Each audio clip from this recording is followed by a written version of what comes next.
We have travelled 5 years into the future, and this is where Dad has challenged me for a rematch to one of our best ever challenges. Dad and I are going to start off unemployed with incomplete coaching badges and not a lot of experience, and we're going to race to see who can win the Champions League trophy first. A journey that could take us all around Europe and include promotions, money troubles, and even some sackings. So strap in and subscribe for another quest against each other from unemployment to Champions League glory. Right, Dad, we are back again trying to race each other from unemployment to the Champions League. Yeah, these are hard, aren't they? Yeah, because we've actually gone 5 years into the future to mix things up a little bit. It's been a bit boring now playing with the same database every single time, but 5 years in, there's enough things that change that make this interesting. Obviously, we've got our profiles here. We absolutely suck, hence the name of that we have chosen to go by, Omega Luke and Omega Dad Sucks. Everybody loved that last time. And we've got to the point where a lot of jobs are starting to appear in that November period, and we're going to start applying for all of these jobs. Now, obviously, with our reputation and the fact that we don't have the best qualifications, we aren't going to get the Man United job. Even though it's probably a job that I didn't want it anyway. Yeah, that would be dangerous anyway. They're currently in 18th. That is Sir Alex Ferguson era, isn't it? Look at that, going straight for that. That might be something I'll take over in a different type of save. We might do a little rebuild video on that.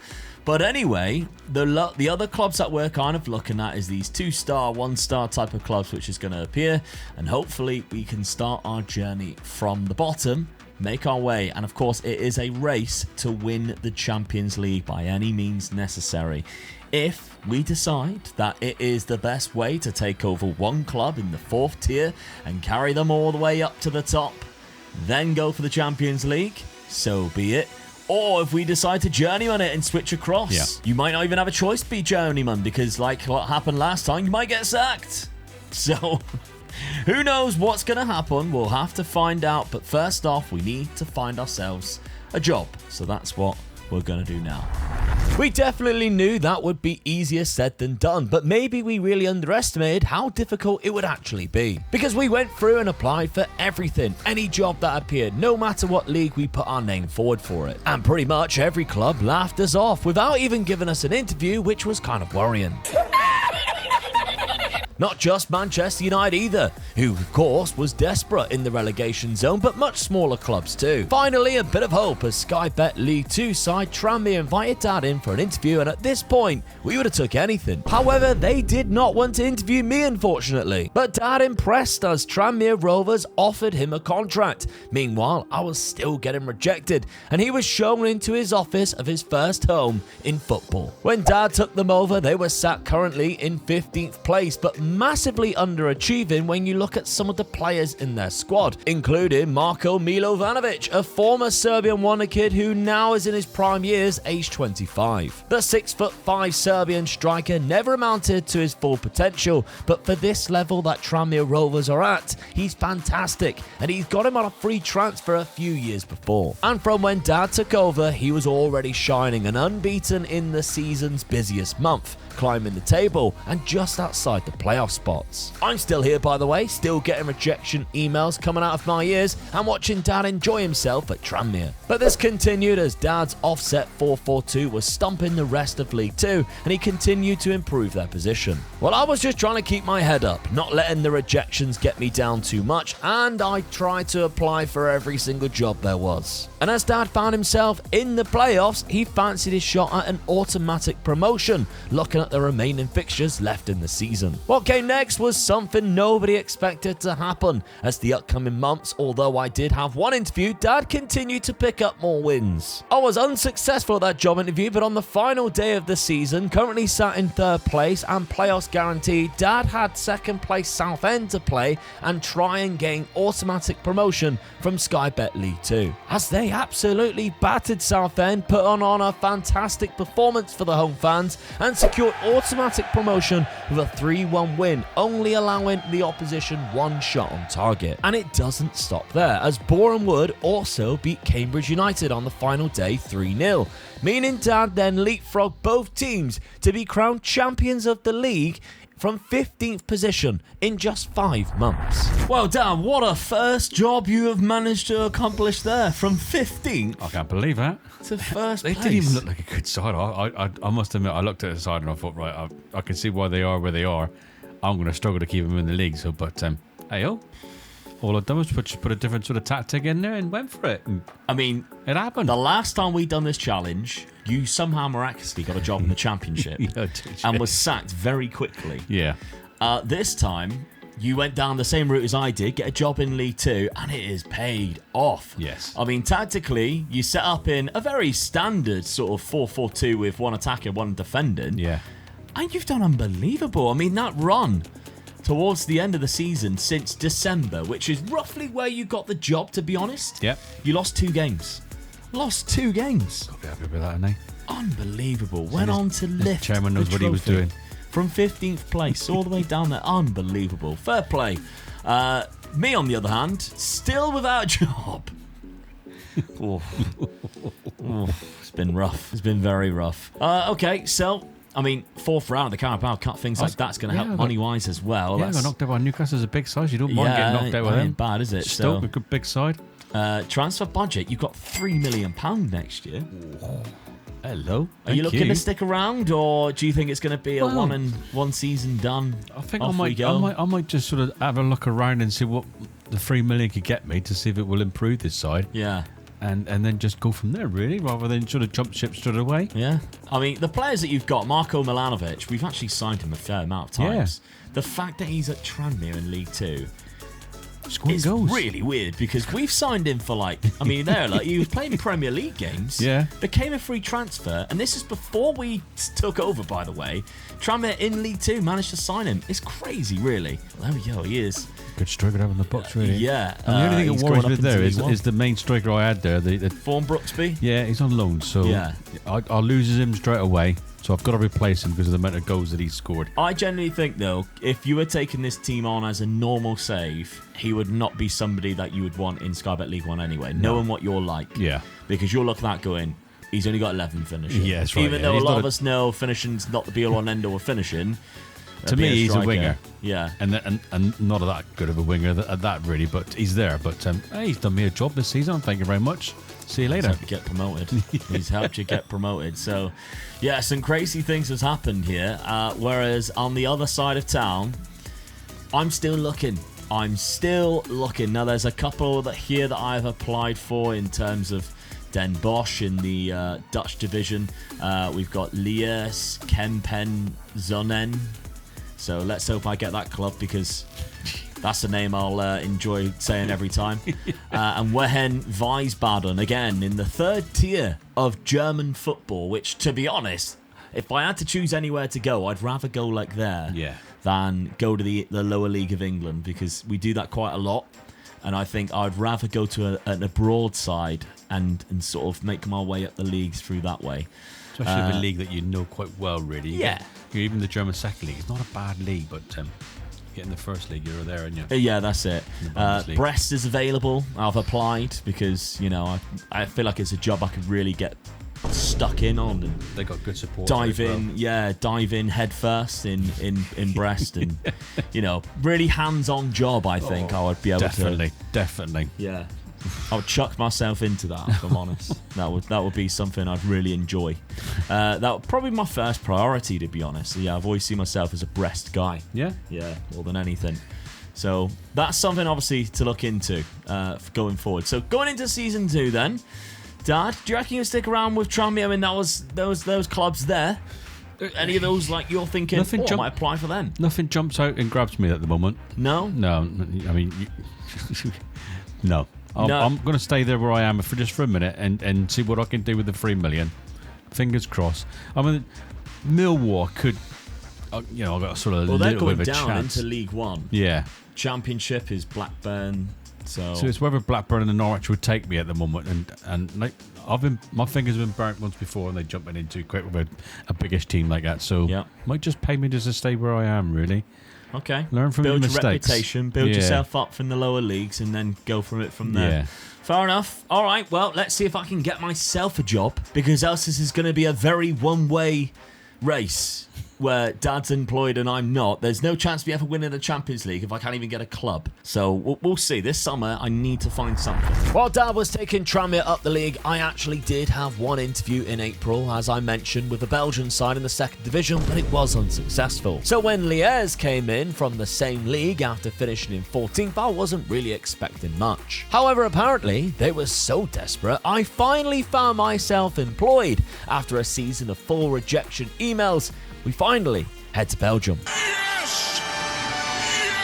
Transfer-wise, we had no money, so it's just free transfers only, and I'm looking at a 3-at-the-back system with 3 strikers, including a loanee, which was already at the club, who I've actually managed to extend his time here for another season. Dad was rejecting some big bids for Milovanovic from Spain, and he had already had most of his transfers done by the start of the season, and was shocked to see how high the league preview actually ranked him. My league consisted of some big clubs in Belgium, including Antwerp and Beerschot, who had just been relegated. I even played Antwerp and managed to get a shock equaliser at the start of the season in the 95th minute as well. Well, I finally got myself a job.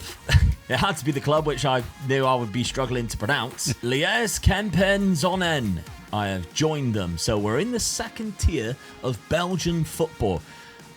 They are also semi-professional, so a lot of the players in my club are on part-time contracts. Some of them have bigger contracts, some of them are part-time, some of them I'm literally paying anytime I use them, and anytime I'm not, they're not getting paid.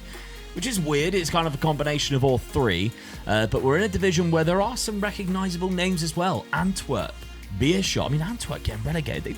They won the league a few seasons ago. But of course, we are 5 years in. There's quite a lot of names. Mechelen, Eupen, I've recognised quite a few of these from our times that we've done Belgian saves before. So yeah, we are. There's 2 clubs actually that I actually applied for. Patra was one that I even got an interview for throughout season 1, but they didn't want me either. We are starting the season without any wins. We've got 2 draws. One of them was against Antwerp away from home, which makes me think, okay, we're not too much out of our depth here. I didn't manage to sign too many players, but what the players I did manage to get in was a lot more based up front, and we managed to loan another player which was already loaned last season in Sulaiman. So he's a Syrian striker, you can see. We got him for a second year because he was the top scorer last season with 5. So we've got him for another year. He's a prolific goal scorer then. Yeah, well, he's got 2 and 2 for me. So definitely, yeah. There we go. Don't judge him too quickly. But the rest of the signings that I made, we got Stanic, who's come in here. Again, another striker, but he is more of like a target forward because he's 6'3", better at jumping, reach, and heading. Then we've got Milan Trumbeeks. Again, another striker who can also play attacking midfield. Off the ball's good, pace is good. Finishing composure isn't, but he's homegrown. So I'm thinking about that as well. Then we've got Arthur, who again is another striker, another Belgian striker who's homegrown. Likes to beat the offside trap. Pace isn't bad. Finishing isn't too bad. Not a bad player, to be honest. And then finally, we've got Cedric Hattenboer, who came out of the Anderlecht Youth Academy there. Released 24 years, actually Anderlecht Reserves. He was released from Anderlecht Reserves. Fits in quite nicely, to be honest. So he's actually classed as homegrown because he's played for Anderlecht for about 5 years. So he's got that Belgian homegrown status, which works in our favour as well, I guess. But he looks like a good midfielder and actually will start in our midfield quite a lot of games. Now, I'm sticking with kind of a strange formation. Now, when I joined the club, they said they favoured 3 at the back. I thought, okay, let's go with 3 at the back. Then it became very apparent there wasn't enough centre-backs. But I then got my heart set on playing a 3 at the back formation, so we're going to do it anyway.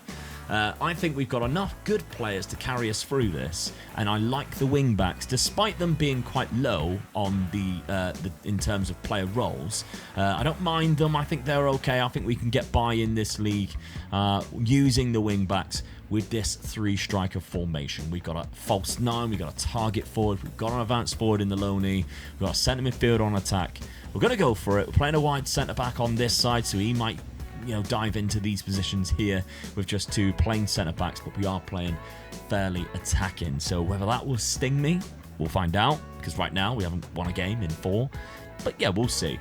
Dad, you're going into the Sky Bet League 1. You're not going to the Championship. You're going into Sky Bet League 1. It's actually been quite a good start for you as well. Yeah. And you have spent your money quite well, I would say, which makes a change, if I'm honest. We've got Joe Anderson coming in from Gillingham, 250k, so you're spending money. Sam Anderson, 700k, but he looks great, doesn't he? Yeah. Looks very good. Then we got Jack Curry from Plymouth Argyle, actually, left back. I wanted a left back, and Argyle popped up. They needed a bit of money, so I thought I'd help them out as well. Yeah, you got your Argyle shirt on right now. Look. Shirt on. Nigel Lonvike, who was actually an ex-Argyle player as well. He used to play for Plymouth Argyle. He was a Surinamese centre-back, so he looks quite good, 6'2", good determination. He's both feet as well, so he's quite capable of centre back on both sides, covering both sides. So yeah, pleased with that one. And then we've got a few more. We've got this one. I think this might be your best signing. Yeah. Actually, there's two. So they got this guy on loan, paying a little bit of money for it, but not too much at all. It was only like 600k out of your full transfer budget, and you were given quite a lot. On loan from Norwich, looks a really good centre midfielder. Yeah, I needed that sort of defensive midfielder, and he's a good ball winner. So he fitted the ball very straight away. So got him in, and like you said, I didn't think I'd get him. But yeah, they were quite happy with me taking, because 23, the sort of age where they sort of stop these players from going on loan then, don't they? Because they're getting into the first team by then. First team football. Yeah. But I think he's still far away. I mean, he's played 23 games for Norwich in 6 years. Yeah. So yeah, they're looking for somebody to move him on eventually. They just can't find anybody.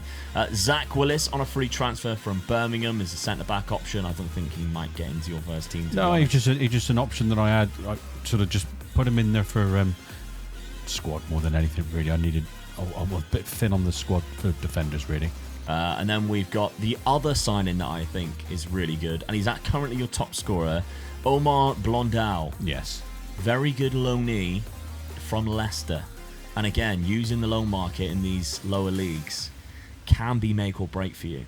I just needed a striker, really, and this guy fits the ball straight away. I mean, he got 13 on loan last season for Shrewsbury, but he's already got 7 in 5 for you. Yeah, he's on form already. He hit the ground running, didn't he? So yeah, really I could do it because that. he's from Belgium, really. Yeah, you could, yeah. That team's in my league. So yeah, he went to Standard Liège at some point and then got sold to Leicester for £4.5 million. They bought him for 8k and sold him on for £4.5 million after only playing 13 games for the first team, getting 3 goals, 1 start. So Omar Blondin might be a one to look at. He's 6'4" as well. He's massive lad. So left-footed, 21-year-old, very good. And then finally we got Woody Williamson, who is of course he's Scottish, by the way, with that name. Woody Williamson, good goalkeeper who you've decided to lock in. I made a big decision with this guy. I looked at him and I thought I like the look of him, but will he get in my team? Willie. No, it's Woody. Would he get in my team? Would he get in my team with the keeper lad? And I thought, no, I don't think he would, but he could do it. Oh, I'm full of them today, isn't it? I'm here all day. Yeah. I just think I'm going to lock him in and just make sure because I think he could come good. And I don't know how long I'm going to stay at Tranmere, but he'll definitely get better. Yeah, absolutely. Well, you started the season quite well. You've played a fair amount of games. You even knocked out West Brom in the Cup, only losing to Middlesbrough. But you beat Cambridge 9-1. When you're winning, you're stomping people. Yes, yeah. You've lost to Fleetwood and MK Dons. Also, of course, lost to Middlesbrough. But in the league, 3-1 against Burton, 9-1 against Cambridge, and 4-0 against Port Vale. Yeah, pleased with that start, really. Robbie Williams is crying. But yeah, you started off very well. Milanovic has also scored a fair amount of goals as well. I mean, look at the Cambridge game. Milanovic got a hat-trick and Blondell got 4. So those two are way on form already at the start of the season. Good partnership started already. That's it. The season preview sticks you a lot higher than what I thought it would. And that's mainly a lot of the time based on the players that you've got. Milanovic is in the Media Dream 11. So it shows how far down that they managed to pick him up. It's an unbelievable signing, really, for Tranmere a fair amount of seasons ago. But there we go. But there's some big teams in this division down. We've got Plymouth Argyle in there. Wrexham's in there as well. Watford's even dropped down. And Millwall, really. Yeah, so two two relegated sides there. Yeah. Massive, really. I'll be happy as long as I finish above Exeter. Yeah, that's true, yeah. And Argyle do. Well, right now, you are currently sat above get in. both Plymouth and Exeter, just there with Exeter, 6th place. So, yeah, I mean, a playoff position where you're sat right there would be unbelievable for that second I'd be well season. happy with that. Getting to the playoffs, definitely. Yeah. All right then, well, let's see what happens in season number 2 in our race to the Champions League. From unemployment, we've both now got ourselves a job. Dad's a little bit more settled in than I have, but who knows? A good season for either of us could be make or break, and we could be picking up a better job in season number 3. Early signs for Dad at Tranmere were positive as Dad continued where he left off from the end of last season. There were some rocky spells in October as well as another one in the end of January, but he still found his Tranmere side sat in the automatic promotion spots. I was having a very inconsistent start, failing to put together 2 good months, and that showed in the league table as we were currently positioned in 11th place. In the second half of the season though, things began to click for us a lot more and we began to ascend. Sat just inside of playoff position as we entered the month of March in 7th place. Meanwhile, Dad hit another rocky spell, and although he was still in a title race, his Tranmere side dropped down into the playoffs into 4th place. We actually secured our spot in the playoffs, continuing our good run of form in the second half of the season, eventually landing in 6th position with a semi-final and a final ahead before having to play a team from the league above should we win those games. But I wasn't the only one celebrating though, as Dad's side shook off their bad form and went on winning game after game once again, shocking the league to climb back into the top 2 spot to gain automatic promotions in back-to-back seasons in the 18 months at the club. Luckily for me in Belgium, the playoffs is across 2 legs because we lost the first one 4-2. However, with home advantage in the second leg, we made the most out of it and put in a performance of the season to claw it back, winning 7-1 on the night and winning 9-5 on aggregate. Once again, playing the away leg first, and in a back and forth game, we came away with a draw in the playoff finals. And in the home leg, we were not only lethal up front, but we were solid at the back too, securing a 3-0 win, which means we now have one more game to play for promotion. It's a relegation playoff against Union Saint-Gilles, who finished 3rd from bottom in the league above. And in an incredibly competitive game in which we also received a red card for 2 yellows at the start of the second half, the game eventually went to extra time with the scores level at 1-1, where there was another 4 goals to be scored, 2 for each side, as the scoreline kept changing before eventually going to a penalty shootout. And the shootout itself began with some excellent strikes from the spot, until finally, Ivans, who scored our 2 extra time goals, stepped up and missed our first. And from there on, Union punished us and promotion faded away. Oh, first season and I was this close to promotion. How harsh is it, by the way? You got to go through all the playoff scenario. You beat 2 teams in the playoffs, then you have to face somebody from the league above. Yeah. In a one-off match, played at their stadium, nonetheless. But Union, who very recently, again, has just won the Belgian league, find themselves in trouble in the Belgian league, and I took them to penalties. I mean, those 4 goals scored in extra time alone. Looks of it by the statistics, they did deserve to win. They had 29 shots, which is mental to my 12. But I can't help but feel a little bit disappointed that I did not get over the line. I was also down to 10 men as well. We had a player sent off in the 50th minute. At that point, I was 1-0 up. Yeah. So I feel a little bit hard done by. Gosh, a big style that, isn't yeah, it? Yeah, we were against the cosh a little bit in terms of that. But Basil Evans, who, I'll be honest, didn't know he was in my team. One of the part-time players that we've got, because as you can see, we're currently playing him on a game-by-game basis. He was given him no money, scored 2 goals, and give us a little bit of hope. It was the only 2 goals he's actually scored for us, Basil Evans, and yeah, he almost got us promoted if it wasn't for a penalty shootout, where unfortunately he missed one of them.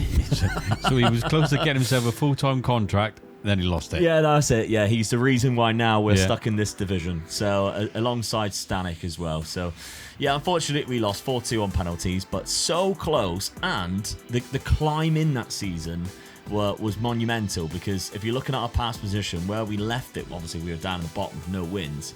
It was such a strange little gradual climb where it was up and down, but the height, it was higher ups than it ever was each time. Yeah. So we lost a little bit of gas at the end there. We were currently sat in 4th place at some points, but yeah, dropped off in the end. Very disappointing to reach just the playoffs, but so unfortunate.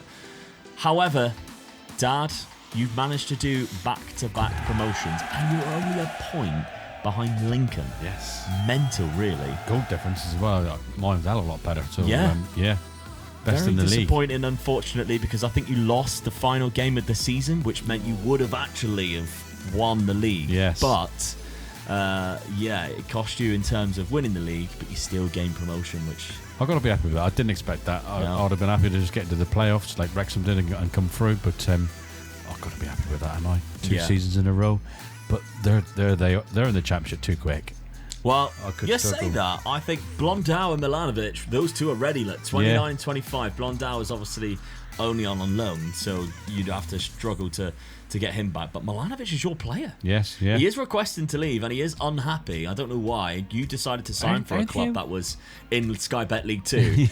But how can he be unhappy? He just had 2 promotions. Yeah, I know, exactly.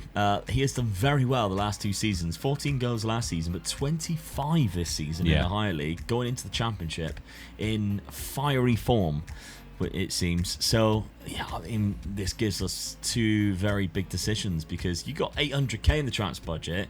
It's not amazing. If that was me, I'd be going, I've got a good enough team to stay there. Let's use all that money to loan. But I know what you're like. You want normal players. You want to have them under contract. I do like having my own players, I must admit. So, I mean, locking in Woody has done all right. He's grown a little bit.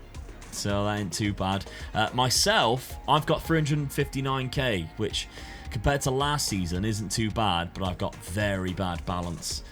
So I don't really know what's going to happen. There's a lot of players you can see who are not under contract that played quite a lot of games. So I might have to consider moving them along. But then obviously there is the question, is could we potentially move this season? We don't have to stick around at these clubs and wait for us to either get sacked or have clubs approach us. If we wish, we can apply. And there are a lot of jobs knocking around right now. Manchester United are there again. So after finishing 4th place, we've seen them obviously in 18th. Here they are in 4th. But if we're looking at a closer reputation to our own, I mean, now if we look at my reputation, it's gone up to a 1.5 stars, which isn't too bad at all. And if we're looking at Dad's reputation, which is probably higher, 2.5 stars. Yeah. So you can go for a better club than I can. I'm looking at there's one team there that stands out that goes so fun to me. It's just the league that Manchester United. Yeah, it's always just a club that you've wanted to. It's just the league that they're in, or the country they're in. I should say Sampdoria. I mean, I like the look of that, but. That Italian league, I've always got to be so careful when I'm in Italy, and I. Yeah, I mean, you go into Serie B because they've just been relegated. Yeah. So they've been relegated into Serie B, as has Genoa. Yeah, that's another one I'm looking at as well. So there's two interesting sides there, really, that quite possibly could come out of that league quite easily, I feel. Yeah, rival clubs as well. Yeah, and you're in the Italian top league then, which could be interesting. Serie A, isn't it, really? Yeah. But so there's options. Do you think you're going to apply or test the waters, maybe? Not necessarily move, because it's down to the clubs. I might just do, because squad-wise, I don't know whether Tranmere would be able to do it. I mean, it'd be interesting to have a go with them, but if I lose my job halfway through a season because I'm not doing very well, I'm buggered, aren't I, suppose? Yeah. So, where if you go to a team that's just been relegated, they're not expecting a lot, are they? So no. And, like, Sampdoria getting into the top league, it's a big jump getting into that league and doing well, sort of thing, but... Luton Town as well could be an interesting one. They've just been relegated to your league, to the league you're below. leaving now. Right, oh yeah, of course, I can see that now, yeah. So you'd be overtaking them, if anything. That would be a silly move. You're prone to silly moves, I know that, honest. I think I'm going to have to sort of study the squad again, and I've definitely got a striker that can do it. I'm going to replace the striker I've just lost on loan, but then it might be interesting. Oh, no, I don't have a lot of money, so I can't buy him, but I might be able to loan him again. Yeah. There's a club there that you haven't mentioned that if I was in your situation right now with the reputation that I had, I would be applying for as my first priority. And I'm surprised that you haven't mentioned it. Espanol? No. Eintracht Braunschweig.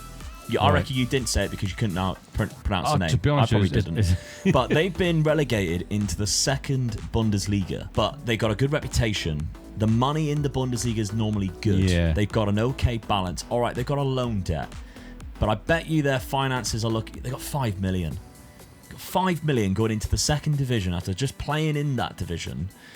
That would be somebody I'd leave. I mean, their key player looks good. You're only half a star reputation behind. That's a club that I'd be looking at and going, I'd apply for them. Season, you're back in the Prem. You might have just talked me into that the Bundesliga one. You might have just talked me into that. That team and Sampdoria. Sampdoria I'm looking sort of like really interested in. Yeah. So I might go for them too. and Genoa as well. So I'll make a score for them 3, I think. All right. But, Okay. After I studied Tranmere's team first. Yeah. Not championship just yet. I'm looking at it really. There's no clubs for me that stands out to move, and I don't think I'm in a position to move. I think I need either another good season, possibly a promotion, before I even look at moving, really. It's just whether I can turn this team around into a promotion candidates, because with the contract situation and the heartbreak at the end of the season there, that's going to be a tough one to get automatic promotion, I think. Yeah.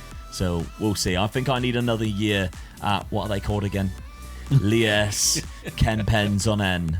I'm very sorry if that is your club, but please understand, as somebody who struggles with names anyway, that's a ridiculous name to be able to pronounce. I do, however, absolutely adore your stadium and your kit. I have huge respect for that. Yeah. I think that kit is one of the sexiest kits that I have managed for a while. I think your badge could do with a little bit of work. This is kind of boring. It needs like something in the middle of the crest. I wonder what it could need.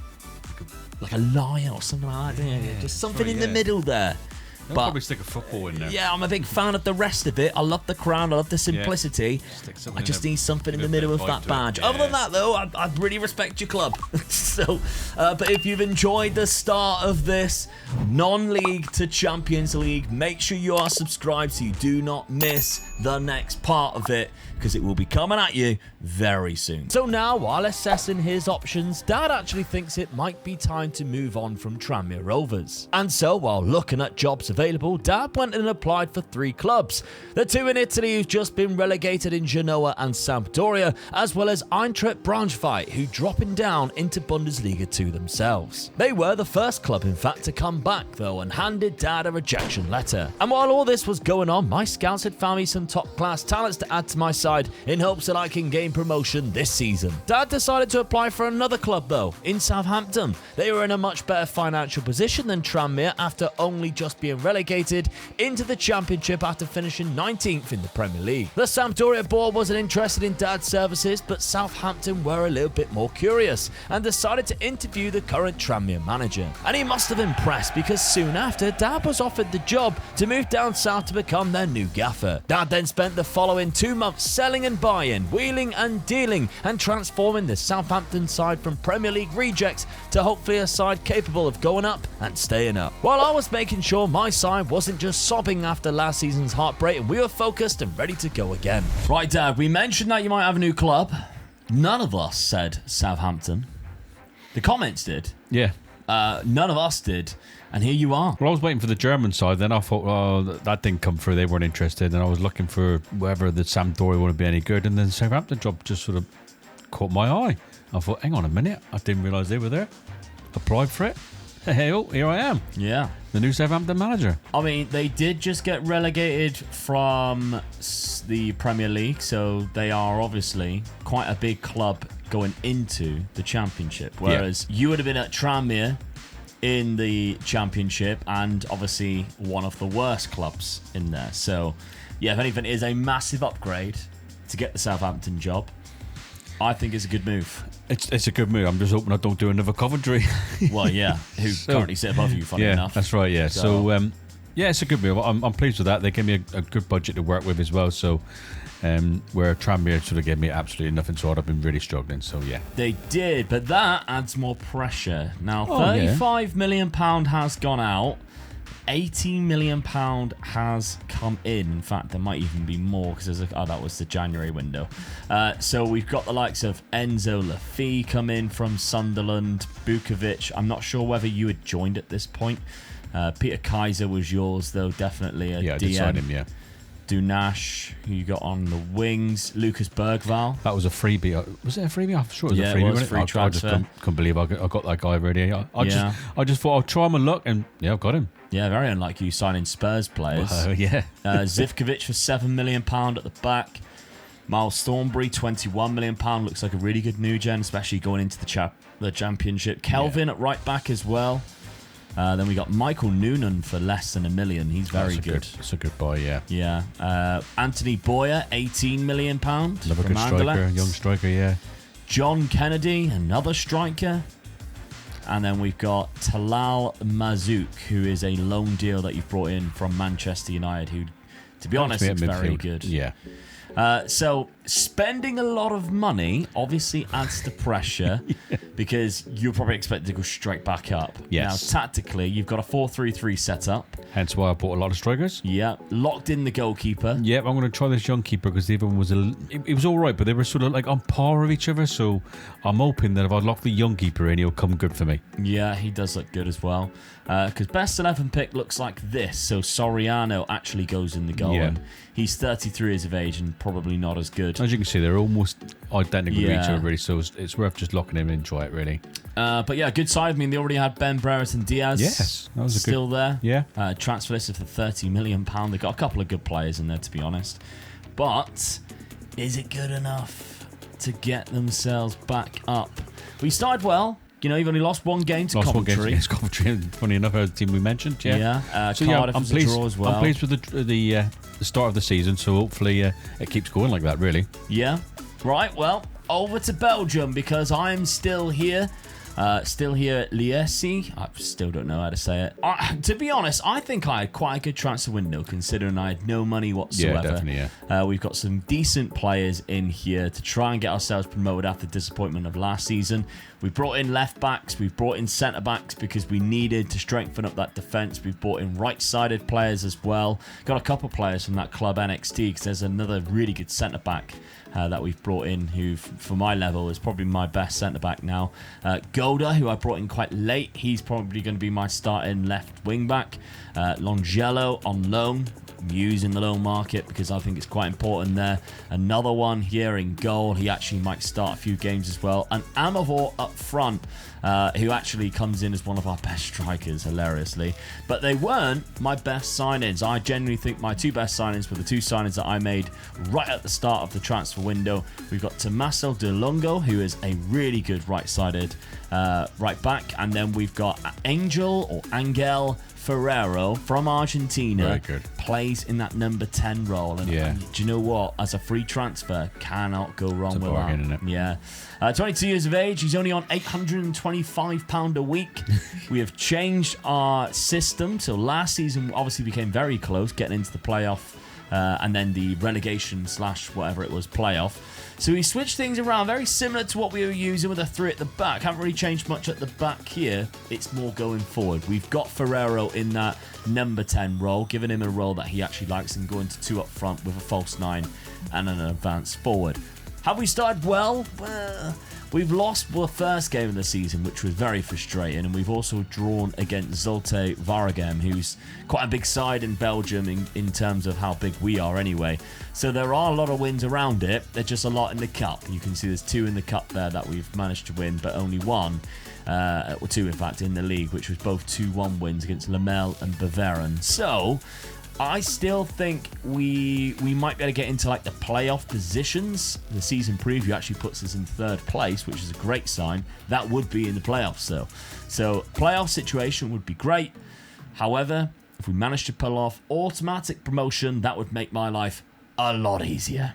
So let's see what happens. Executing our plan was going to be tricky, but we set off to a great start. And roughly at the halfway mark of the season, we put ourselves top of the league and in a title race, but it was still close in on points. Dad was in a similar situation and was currently on a very good run going into the final 21 matches. His side was also the league's top scorers, and at that point, Ben Brereton Diaz was leading the Golden Boot race as well. Dad's main problem was that his side was rather weak defensively, and they were prone to concede a lot of goals too. And that began to show in his results as Southampton went on a bad run of games and dropped from the top 2 and into the playoffs. Meanwhile, I was really enjoying myself in Belgium, where we continued to surprise a lot of opponents. And our 5 at the back system really helped us actually avoid the playoffs this season and instead gain automatic promotion, just what we needed after last year. The same couldn't be said for Dad, however, who stayed in the playoffs and has to now face Hull City in the semi-final. And the first leg was rough for Dad as he gave up a 2-0 lead to lose 3-2 in Hull. So the home leg was going to be an important advantage in the second leg, but a bad mistake from Dad's best player led to another Hull City goal. And with Dad 4-1 down, he couldn't prevent being maured by the Tigers after only managing to scrape 1 goal back. Oh, disappointing, Dad. Not a promotion in that first season after how much money he spent as well. Hull City. So close, but yet so far. Hull City on 4-3 went through to the playoff final and then lost to West Brom. Personally, I think your team is good enough to get automatic promotion. Yeah, they should have done. Derby and Norwich getting that far ahead of you. 10 points. 10 points behind Derby. Not even close, though, is it, really? But, especially when you had a top scorer of 31. Yeah. When you look at it, though, I mean, first and second over 100 points. They're the teams that beat, and then just unfortunately, I just couldn't get close enough. Drew too many games again. Lost 9 as well. Yeah. Lost way too many, drew too many. Yeah. Not good enough. Considering you're the top goal scorer and the highest assister, you've got to think clean sheets. Yep. There wasn't enough. Defensively, there wasn't enough. So disappointing, really. 4th round in both of the cups as well. So not exactly a very big cup run for reputation purposes. Diaz, 35 goals this season. John Kennedy, 23. Ndai, 15, but good amount of assists. Bergvall, as we mentioned, with 17 assists and a good average rating. Yeah. Actually, he was the second highest behind somebody who only played 3 games. So technically, the highest you would consider him. So he's had a great time and he is wanted. But the downside to you, Dad, is under a transfer embargo. So we cannot make any substitute or any signings at this present moment. No. Now, however long that continues, you're going to have to take gambles, I guess. But you do have £1 million in there already. So, no. If I can't spend it, I can't spend it. So many difference how much I got in there, really. Well, that's it. So you're staying put, whereas I have got on to gain automatic promotion. Now, the club I actually fell behind, Ral, I have never heard of, so fair play to them, but they got 3 more points than us. We managed to get up there, and comfortably as well, 4 points in this type of league. I'm really happy with that. We had the most player of the matches with a player there. We had a couple in the average rate, including Ferrero, who's done very well there. So, yeah, I'm happy with that. It's what I'm going to do next, because I'm looking at this now and thinking, oh, this is good. We're going up into the division above. We've got 20 goals from him, 16 from our Ferrero, so he's done very well. So this team is not going to survive in that top division. We're going to have to reinforce and bring a lot of players in, and I've got a minus transfer budget. I'm going to do it at 100%, but I have a minus transfer budget, and I'm already looking at that and going, it would be a tough ask if they give me any money. Yeah. But the fact that I have to give them money first, and then I actually don't end up getting it, because you think, oh, only 500 grand, but my highest valued players less than $1 million. So the ones that are actually wanted for anything, I'm not going to be able to sign anybody. So, and you can't sign free transfers with a minus transfer budget either, as we've experienced quite a few times, because all the fees you have to pay. So I'm kind of being pushed into one direction.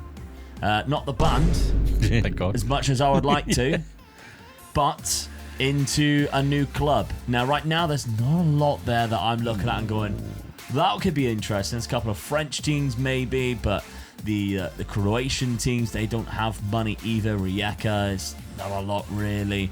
Cagliari is a standout one. They got £15 million in the bank. They are going down, well, they're still, in Serie B. After not gaining promotion, they sacked their manager there. So that looks like a good choice, because you like to think that they'd be one of the favourites to gain promotion, which of course adds to reputation. And in terms of reputation, there's a 3-star reputation, which is Cagliari. And what am I up to right now? 2.5. And 2.5, you can kind of apply for those 3 stars and be considered. Not being given it, but be considered. So, I mean, 2.5 stars, a couple of teams in there. Antwerp, but they've just been relegated into the league I've come out of. They're probably in a better position, although they have no money.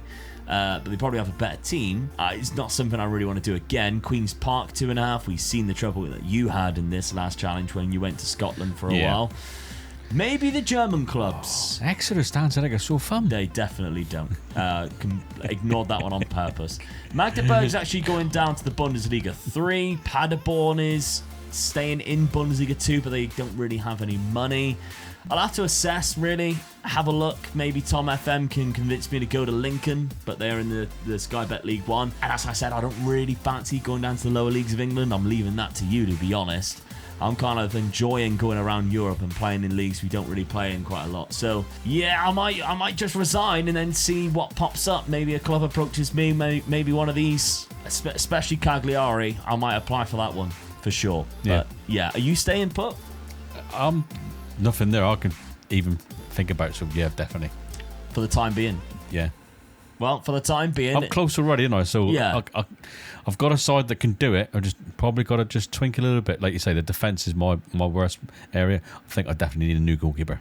You just got to hope that your transfer embargo list during the summer. That's going to be my own problem. Yeah. Yeah. But I've got a massive squad though, so yeah. If it does, I've got players I can sell. Yeah. All right then. Well, let's see what happens in the summer of season 4 in our race from unemployment to the Champions League. Because, yeah, one season was great for me. The season for Dad, probably not so much.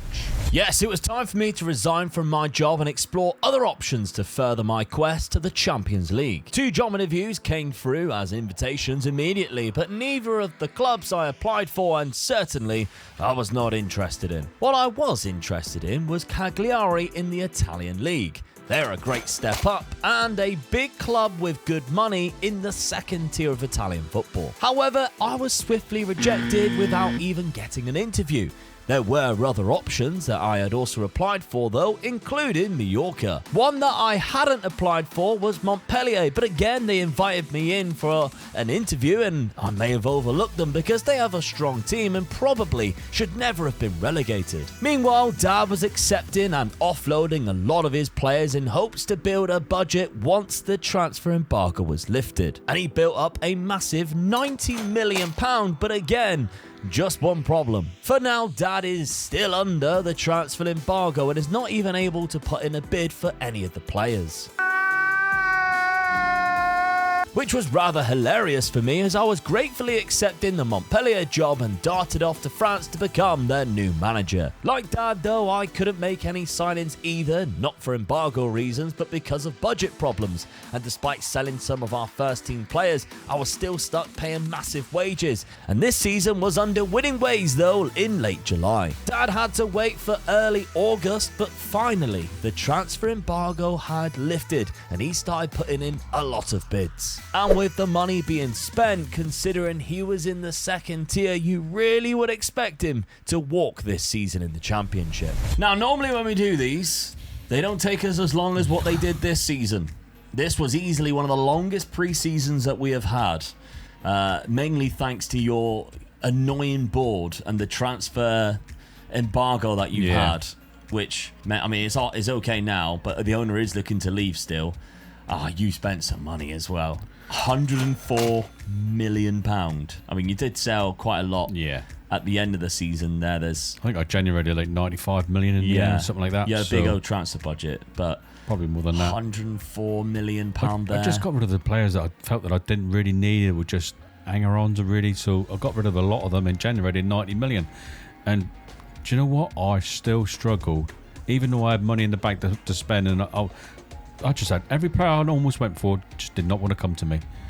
In the end, I was struggling to get a goalkeeper. Yeah. Because I knew the goalkeeper that I had, his work permit wasn't going to go through, so I was only down to one keeper then, which was that young keeper again, and obviously we already know that he wasn't good enough, so... Yeah. Okay, well, let's see who you did bring in when you finally were allowed to sign players. You've got Tyreek George here, so on a free transfer. Yeah, just someone that plays most of the positions that I'm going to play in, so nothing of a squad player really. Andrew Bevan up front. Yeah, it's a good striker really, yeah. Free for sure. Yeah. Lautaro Lopez, £2 million for 26-year-old defensive midfielder. Yeah, there's my defensive midfielder. He's probably the one that straight into the team. Then we've got Franco Gonzalez for £8 million, good attacking-sided midfielder. Yeah. Here's the goalie. Yeah. £9 million. 32. I mean, that was...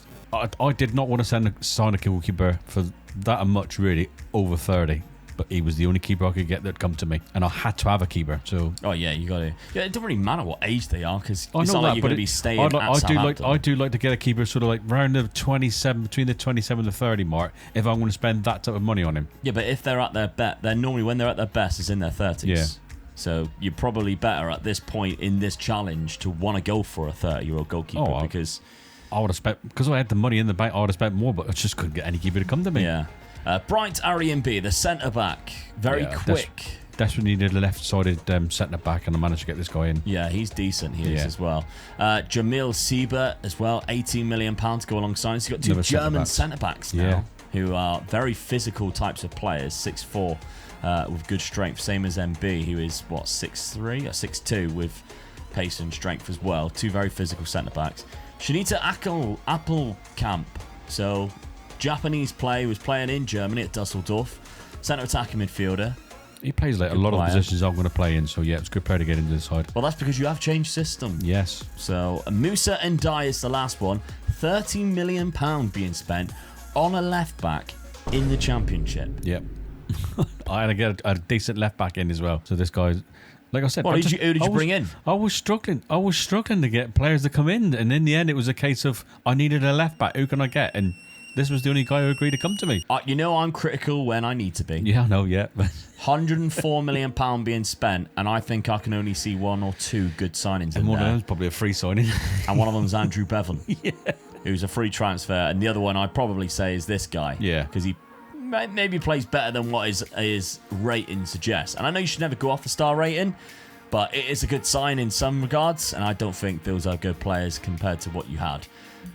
Because when you do best 11 pick, how many of them actually go into the team? Yeah, I know, yeah. Is what I question. Because Arian B is the only one that you have signed after spending £104 million that's actually gone into the team. Yeah. Oh. I mean, the keeper would be there. Yeah, because the keeper's gone out on loan because of the work permit. So, or will he? Would it be the other one? No, I think it'll be this one. He hasn't played yet, but I've only just signed him. Yeah. Yeah, the other goalkeeper has played 7 games so far.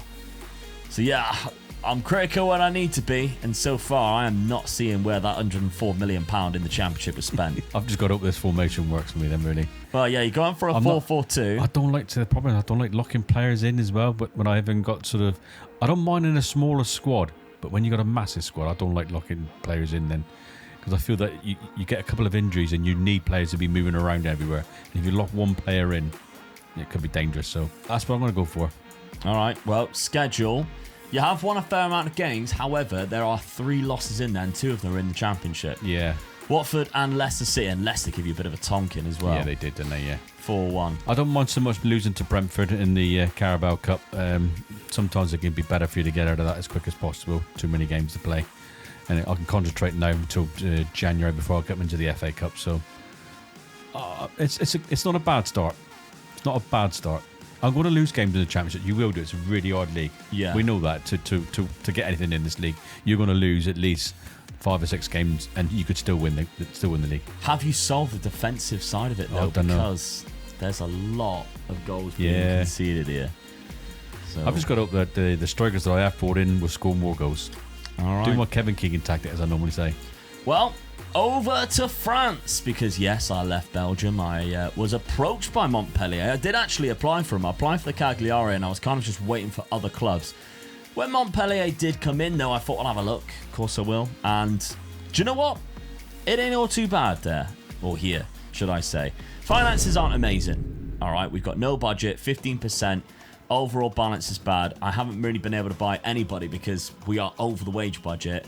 I have tried to sell a few players, as you can see here, and I'm not getting anything in terms of money back from it. So no players been brought in. This is the same team that was relegated from the division above. But I'm fancying going for just a very standard 4-3-3. You can see I'm using 2 wingers on support, 2 centre mids on attack. So I'm hoping in attack we've got sort of 4 in behind our striker Luca Moro, who, as an Italian good striker, I think can do the job for us up front. We've got Pedro on one wing. We've got Akliush on the other, who's like a very pacey centre attacking midfielder, but we're playing him out on the wing because we don't have a lot of options in there. Elletson's arguably one of our best players, the Icelandic international there, but we've also got this new gen, Sefil, who is quite talented, to be honest. He can also play centre-back too, but he's 5'8", so... yeah, it's better just playing him in his... tall, yeah, very. For you, anyway. How is it going in the Shire? Anyway, so... he is the same age as me. Sefil in that centre midfield is probably a better position. We've got Bellarabi, who is actually a really good left-sided centre-back for this league. We don't really have a ball player sort of player, so he is playing there instead. Just using, easy as it is, full-backs on attack, goalkeeper's even set on just goalkeeping defend. I'm just going to try and win it in a very standard 4-3-3. Schedule at the start of the season. It's been a bit of a rough start, though. We lost the first game against Laval. Oh, no, we didn't. We beat Concarneau 3-0, lost to Laval away from home, and drew to Châteauroux and Niort. So, yeah, Paris FC is the one game I thought we'd really struggle with, and we beat them 1-0. I don't really know. I do fancy our chances of promotion. If we're looking at the season preview, it does put us as, odds on, we should absolutely storm this league favourites. And we've got 6 players, 7 actually with the goalkeeper, 7 players in the Media Dream 11. So we should really walk this, and I haven't signed a single player. So I think it's a good move in terms of my challenge of getting further up the leagues to then obviously reach the Champions League. If I can stay in Montpellier for a couple of seasons, getting promoted this season, survive next season, that's when I think I can start looking for another club after 2 years being spent here.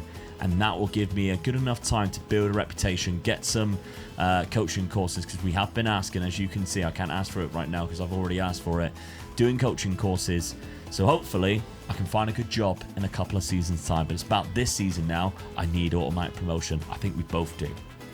I think we're both in the position where we should be getting automatic. In the Champions League. No. In the Championship. I just realised that Claude Makalele is the manager of Amiens, which is amazing. I absolutely love that. All right, let's see what happens then in season number 4 of the race to the Champions League. It took me longer than I had hoped for, but my Montpellier side eventually kicked into second gear and we began cruising. There were little blips here and there and still kept us on the straight and narrow, but only in second place and what looks like a 3-horse race to the title. Dad was struggling though, and in a lot of the games he would take an early advantage only to be let down by his defence. But although he was dropping far too many points, he still managed to stay in the playoffs and just a point behind second place. Dad was also about to enter his worst period in the season though, and he went on a 5-game losing streak. He even dropped out of the playoffs, and it required the opposite type of run to get loads of wins under his belt just to creep back in and secure a playoff position. My Montpellier winger system was cooking though, and Luca Morrow up front was enjoying feeding off of the service he was being given. We had a few slip-ups here and there, but it was still very consistent, and with just 2 games left, including Laval, we secured a promotion spot and just 1 point away from being crowned champions. Pulling that off in unbelievable fashion, winning the next game 6-1 and scoring some wonderful goals. Going up as champions in our first season after the side was relegated. Dad, though, had the dreaded playoffs, but a 2-0 win in the first leg, thanks to 2 goals from Bergval, gave him hope to get to the final. However, just like last season, it was heartbreak again as they lost 4-1 in the second leg to Leicester. Oh dear. Last season it was Hull, this season it's Leicester. I was 2-0 up after the first round. First leg, sorry. Well, that's no good. You need to win both. I just thought 2-0 up. Yeah, I've got that in the bag. I'll go to Leicester and I'll pinch a result there to get through to the final, but done it again. Lost in the semi-final again. Very poor. I mean, the fact you finished 6th, I think, is... I mean, I was a long way away from who was in Ipswich in the next position, sort of. And I was quite close to the next 2 above me, really. Yeah. You're only talking about 1 result, really, so... Nowhere near automatics. 10 points again behind Birmingham. Yeah. He finished on 99 points. That's the point with that. Yeah, I mean, I'm shocked at the board are giving you a C, to be honest. Yeah, I was beating all the top teams. That's what was annoying me. Anybody who was above me, really, I seem to be beating them quite comfortably. Terrible run here. That's what's cost you, look. 5 definitely. losses in a row. Yeah. 5 losses in a row. That's 15 points just given away. And you're only 10 points. If you got that 15 points... won the league. Yeah. So only 4 of them you won the league. Yeah, I know. Yeah. It's really poor run of form there. That's cost you. And a couple of games near the end as well. I don't know. Wow. I went on a good sort of run and just cost me quite badly. Really disappointed again. Spent so much money. Yeah. I think it's a system thing. You've only got £4 million left, so if you are going to stick around, I think you need to sort the system out. The system doesn't work. Nope. In this division, unfortunately. To be honest, I don't think I need to spend. I think I've got the players in to change it around. Yeah, Scott's massive. I mean, I've got the strikers to do it, but if you look at my top goal scorers, you would think I haven't. You'd think my serious problem is goal scoring. Yeah, John Kennedy's the top. 60. And I wasn't sure whether he was going to be my best striker and he scores 16, and then my centre midfielder is scoring the next best goal scorer. That's where I'm definitely wrong somewhere there. So I don't know. Might have to go to like full out attack and go free up front or something like that. Oh, again, you tried that last season. It didn't work. You scored the most goals in the league with 109, but fewest conceded. You're nowhere near. It's your defence. Yeah, 100%. You're the 16th worst, 16th best defence, which means you're one of the worst, if anything. Yeah. 9th worst in the league. Yeah, it's not scoring goals is not the problem. I've got the players. Once we're going forward, I've got the players to do the damage. I've just got to sort the defence out somewhere along the line. Yeah, I agree. But I'm going up. So one of us is doing our job, I think. Champions, and quite comfortably as well by 6 points. Had a bit of a rocky patch, obviously, at the start of the season, but we really held on and just... It was one of them where we didn't have a patch after that. At the end, though, when we had the job done, that's when we started losing points. But as I said, the job was already done at that point. We were already sort of like done and dusted, should get automatic promotion, especially because of the 3 going up. So, yeah, happy with that. Luca Morrow got 14 next season. They've only given us £2 million, but we've got a wage budget, which is nice. Don't think I'm going to be spending money in terms of bringing players in. It's more of a case of just finding free transfers and surviving next year. I've already got a plan in my head of what I want to do. I think going a little bit more defensive in terms of what this is and set up kind of like this, really. I think it's been a system that I do enjoy when I'm a struggling team, and sort of being a very good defensive side. I think that's something that I might look into for next season, because without that money, I don't think I can bring in the best attacking force in this league. It's all about survival in the league above with that. But yeah, my goal scorers, we've got Ellison, who was my top scorer as well from centre midfield, and then Luca Morrow with 14. So Pedro got 15 assists, unbelievable from him on that right side. He can play right midfield, so I'm happy to change that if I need. An Alcaraz, who is my centre midfielder on attack, who was next to Ellison, has also done really well with 9 goals, 10 assists, only in 23 games. Not bad. But if one of us was tempted, right now, the clubs on this list are better than the last 2 seasons when we were looking at it previously. Yeah. It's a shame that none of us are Champions League almost worthy ready, because Chelsea and Bayern Munich are on there. So there's some huge clubs, but yeah, there's a few noticeable clubs that you would think, that's interesting. I think so. Anyway, we got West Brom's going down into the Championship. Alaves, who's going down into the 2nd division. Brescia is going down into Serie B. There's a few clubs there you think, all right, straight back up, and then you're sort of in a good position then. Real Sociedad on 4 stars. Hamburg in the Bundesliga, and only just relegated by a point. So you like to think they should be favourites next season. So there's some big clubs in there. Marseille, there's 4 stars, probably a little bit out of our realm right now. Some interesting targets. So, Dad, any of those tickle your fancy? Not really, no. No? Happy to stay at Southampton and spend another 100 million? I'm not going to spend another 100 million. I might sell a few players just to generate a little bit more, just sort of like bring 1 or 2 players in, but there's nothing there I think sort of could make me sort of leave.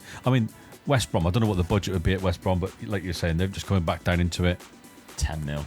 And I don't know what sort of players. You probably have a better team than them already. Yeah, and that's what I'd be worried about really, is whether, they are a good side, but are they better than me if I just sort my team out properly? That's what I'm thinking about. All right, what would you do in this situation? Would you be looking to leave if you were either of us, or looking to stay? And genuinely, what system do you think Dad should use to get himself out of the Championship? Seems like he needs something to put up his sleeve anyway for season number 5. Let us know, and make sure you're subscribed so you do not miss the next iteration of Unemployed to the Champions League. So going into the next season, Dad is looking to develop and do some coaching badges. But the Southampton board are not having any of it, and are very reluctant to give Dad the funds to do extra coaching badges right now. At least though, he's begun to spend the money a lot better, as Dad's new centre midfield is a step above what is already at the club, which will fit into his new system that he's rocking for this season, a 4-2-3-1. However, I have just brought myself a new not-so-secret weapon this season in 6'7" striker Daniel Hernensvag for £4.4 million. And on the opening day of the season, it only took him 8 minutes to get on the score sheet against Monaco. Unfortunately, that was in a 5-3 defeat, but he did also score 2 goals in that game. That start to the season was really good as he scored 11 goals in his first 3 championship matches. Back in France though, I was becoming a little obsessed with Daniel, who despite being 6'7" was only scoring goals with his feet, funny enough. But again, it was thanks to our wingers supplying the chances, and Daniel was putting them all away. Well, Dad, getting promoted, there's always the challenge of what happens next, and you kind of always need to find somebody who's going to score you goals in their whatever division you're going into. And I think I found that with Daniel. Daniel has scored 5 goals in 5 games already. He's 6'7", and it's not just his heading ability. No. He's finding the back of the net. Anyway, 21 years of age and only £4.4 million. I'm loving him. Yeah, I mean, both feet. He can use both feet as well, and he's good at passing as well, so not too bad, really, is he? Yeah. I'll put my arm around him like this. Yes, welcome to the club, and he's really fit himself in. Daniel is smashing it. I am loving it with Daniel. He wasn't the only signing though I made. I brought in a new goalkeeper that we've got, Odin Hall there. So obviously last season we did made no signings. Then it's Reg Ragu, who we got from Crystal Palace. Is the most expensive player, a Moroccan centre back. Again, he's a physical monster, 6'3", with great jump and reach, very strong, very aggressive, great mental attributes. He comes in my defence now and really shores things Very up. good, yeah. Then Jason Malumbi is the final player. I've noticed really that I do not have a lot of midfielders and I do not have a big squad. So Jason Malumbi coming on a free transfer. I mentioned how I kind of wanted to go to this, and I have done just that. So obviously last season we got ourselves promoted using the wingers, but now that we're going into a division which is a lot more tougher, which of course they were relegated from 2 seasons ago, I need to be a little bit more conservative. Yeah. So we've brought the wingers back. We've changed to a box-to-box midfielder. We're going to give Daniel just his chance up front. I mean, it's paying off already, to say the least. Yeah, I think this is the way to go for this season, to make sure we survive, make sure we carry on in the division, and maybe even put ourselves in a good account. And we started the season okay. The games that we have lost, I'd expected to lose, to be honest. Nice was a great win, 2-1 against them. But even in the games that we are losing, we're scoring a lot of goals. I mean, Daniel's got 4 goals in 2 games that we lost. Yeah. So, yeah, really happy with that. Toulouse, a nice little 1-0. We should be okay this season, I think. And if we're looking at the league table, obviously PSG has been winning it. If we're going by past winners, they have been winning it ever since. So it's just complete domination. Right now, we're not really expected to challenge or anything like that. But they do put us in 12th place, which is actually a really good sign. Yeah, I mean, you've got to be happy with that, really, haven't you? Yeah, absolutely. They've got an unbelievable team, this PSG side. Kvaratskhelia, Ronaldo Jr. and Vinicius Jr. up front. So... What chance? Yeah, bit difficult. Their current manager is Pep Guardiola. Of course it is. You might have heard of him. Only just. Yeah. When he at Manchester City? Correct. Yeah. Tactically, they're going for a classic 4-3-3. You can see the amount of players that they got there, which would fit into any team in the world. So, not expecting to win the league or even come close, and that's the trouble that we have ahead of us. I dare say I might not be at Montpellier by the time they start challenging for the title. I mean, Monaco's at the top of the league, and they're second favourites. I think that's one of the teams you just lost to as well. Yeah. Isn't it? So you can't be too bad about the start you've had, really. No, that's it. Again, I just want to survive, and if I could basically land where I finished there, that would be perfect. What, below Rennes? Well, for now. Dad, Southampton. Yes. You cannot get out the championship at the minute. Oh, I'm struggling. So transfer-wise, stuck in the playoffs. Reeled it in a little bit. Let's just say. I did get a bit stick, didn't I? And rightly so. Deserve a stick, yeah. But I had to build a squad, so all right, I spent a lot of money, and I'm still getting to the playoffs. So £200 million, you should get promoted. Sorry, you should. You've uprooted it back. A little bit more sort of, yeah. And to be honest, I've got a good squad now. That's a good signing. Yeah, I've got a good squad now, and I'm just going to a little bit of improving then. And this guy's one of them in that position. And 8 million is not a lot of money. in. And a defender coming in at centre back. Yeah, so it's not too bad really. So tactically, you had to switch things up again. Yeah. Gone to a 4-2-3-1. I'm just hoping really I'm not going full out attacking, but we've got the wingers in support as well, so they'll come back and help the midfielder. So it's like having 4 in midfield really. So yeah, I'm just hoping, put a lot of faith in Boyer up front, ready to score the goal to me. All right, and he is back because last season he couldn't get a work permit, but he's on an ECS or ESC, contract this year. So yeah, he might actually be all right this year to actually play some games. Now, second in the table as it stands, and you haven't lost a single game. You've only dropped 2 points, which was at home park, funny enough, to Fargal, and then you defeated them in the cup. Basically, 3 days later, yeah, you might as well just stay down there and have a night on the town. and see the family and Visit all that. Mum. Stuff, yeah. She's like, "Where have you been? I haven't seen you for 7 years." So there we go. So Doncaster starting things off in the cup. 2 good wins there, really. 5-0 and 6-2. So I'm scoring goals, which is a good thing. Yeah. We've only one up front. I'm always wary when I play one up front whether I'll score enough goals, but started off well, so I'm happy. It has indeed. All right, well, Dad finally get himself out the championship. Maybe a job will come up that we might be interested in leaving altogether. And will I survive in France after another promotion? Or again, will a job come up that I might just say bye-bye, but then I've just signed my new favourite player, Daniel. So I'll have to take it with me if I do decide to leave. All right, let's see what happens this season. Jobs did appear, but nothing that really tickled our fancy throughout the season. And although Montpellier weren't exactly amazing on the pitch, Daniel really was. Results had rough patches, but either way, our goal of avoiding relegation was on the cards as we opened up a gap already. Back in England, though, Dad's Southampton side were in a similar situation that they've been in the last 2 seasons. They're currently sat in the playoffs, not too far away from the top 2, and they've just been knocked out of the Carabao Cup after a very good run and reaching the semi-finals. In the second half of the season, though, my Montpellier side not only could rely on the silky touch of Daniel, but other players began chipping in with the goals as well, which then transformed our form. And from February onwards, we began winning more and more games, and that really helped us climb the table to the point where we could finish in a European spot. Dad was still having bad patches, which was taking Southampton out of the automatic promotion race, but again, he's guaranteed another season in the playoffs. Another couple of wins in France, and Daniel Hernensvag's hat-trick, and we have to be so happy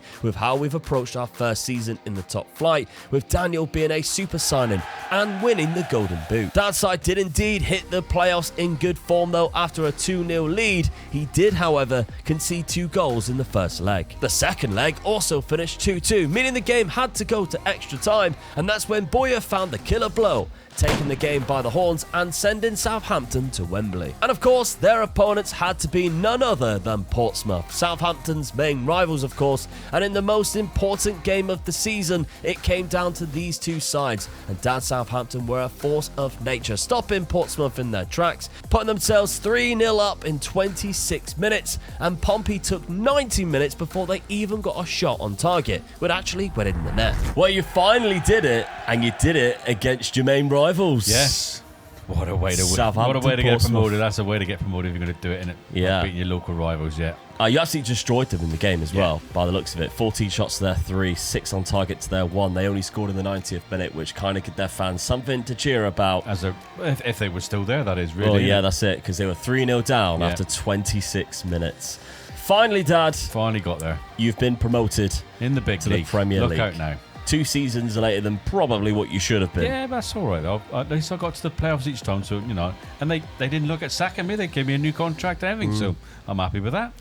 Defeated Derby in the semi-final of the playoffs, finishing 4th in total, but 7 points still behind Leicester, 8 points behind Fulham, who I'm a bit disappointed with finishing 4th, really. I feel that I should have done, but then you're looking at the top 2 teams again in nearly 100 points, so you can't afford to slip up very often.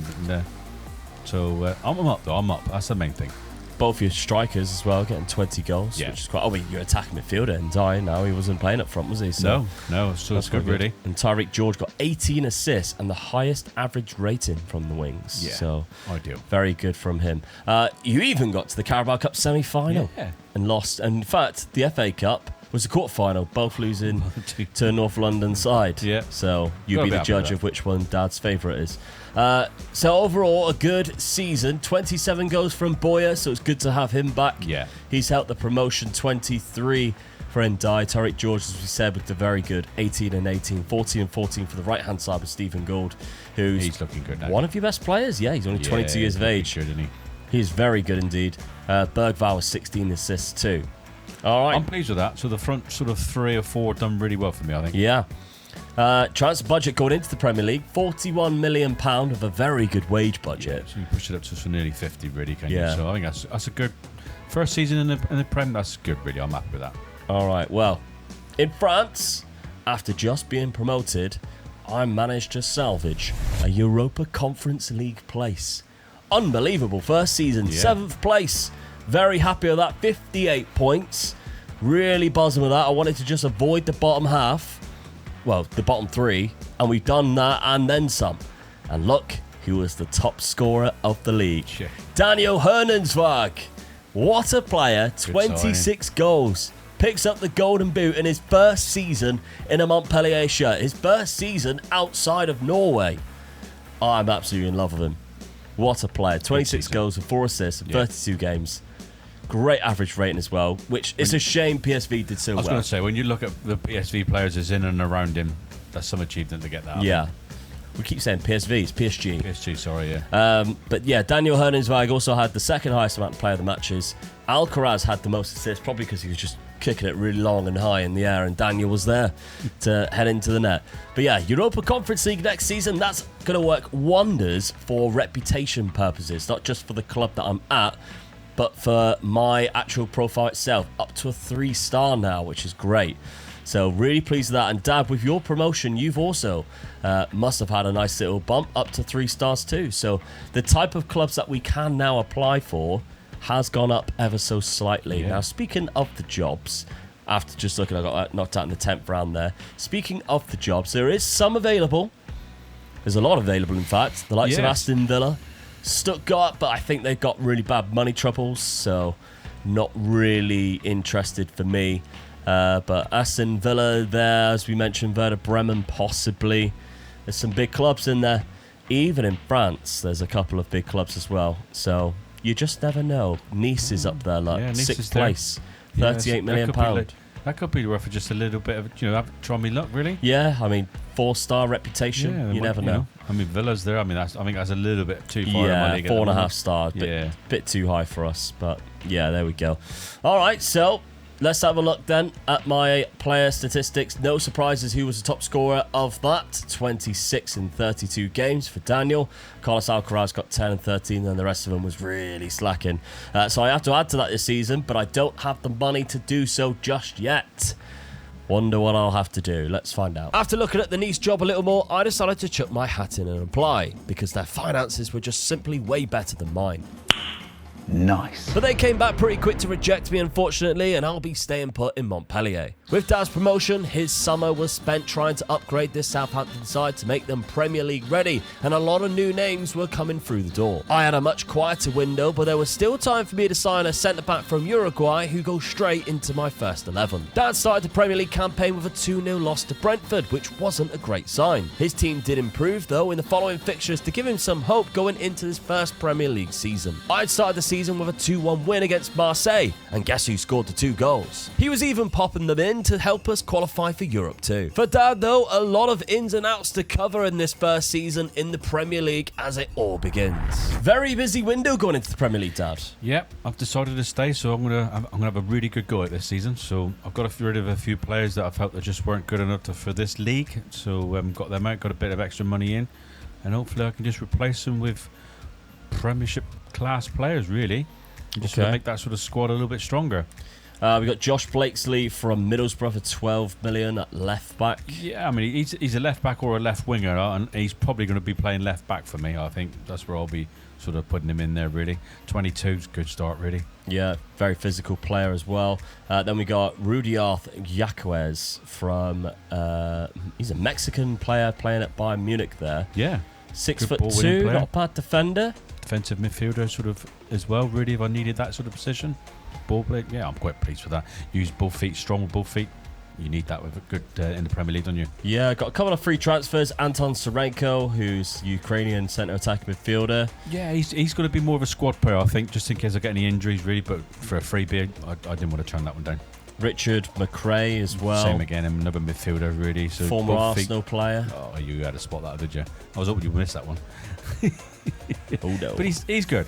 He's not bad. Then we've got Dell, Yes. who funny playing for Southampton, really. Yeah, after it is. the old At the stadium old Dell. name. Yeah. He is a Brazilian player, real life player as well. You Yeah. can see very good actually. He's well, for a striker, really. He's quick. Use both feet as well. Strong with both feet as well, and he knows where the back of the net is. Yeah. So I'm hoping on fingers crossed on this guy. He'll score the goals for me. I mean, in total, 77 goals for 191 games for Bahia, which is pretty good, to be honest, considering they're basically playing in the top division, and they're not exactly a big club in that division. So he is very good. Emerson Soares Silva, I dare say, is also Brazilian. He is. He's a goalkeeper.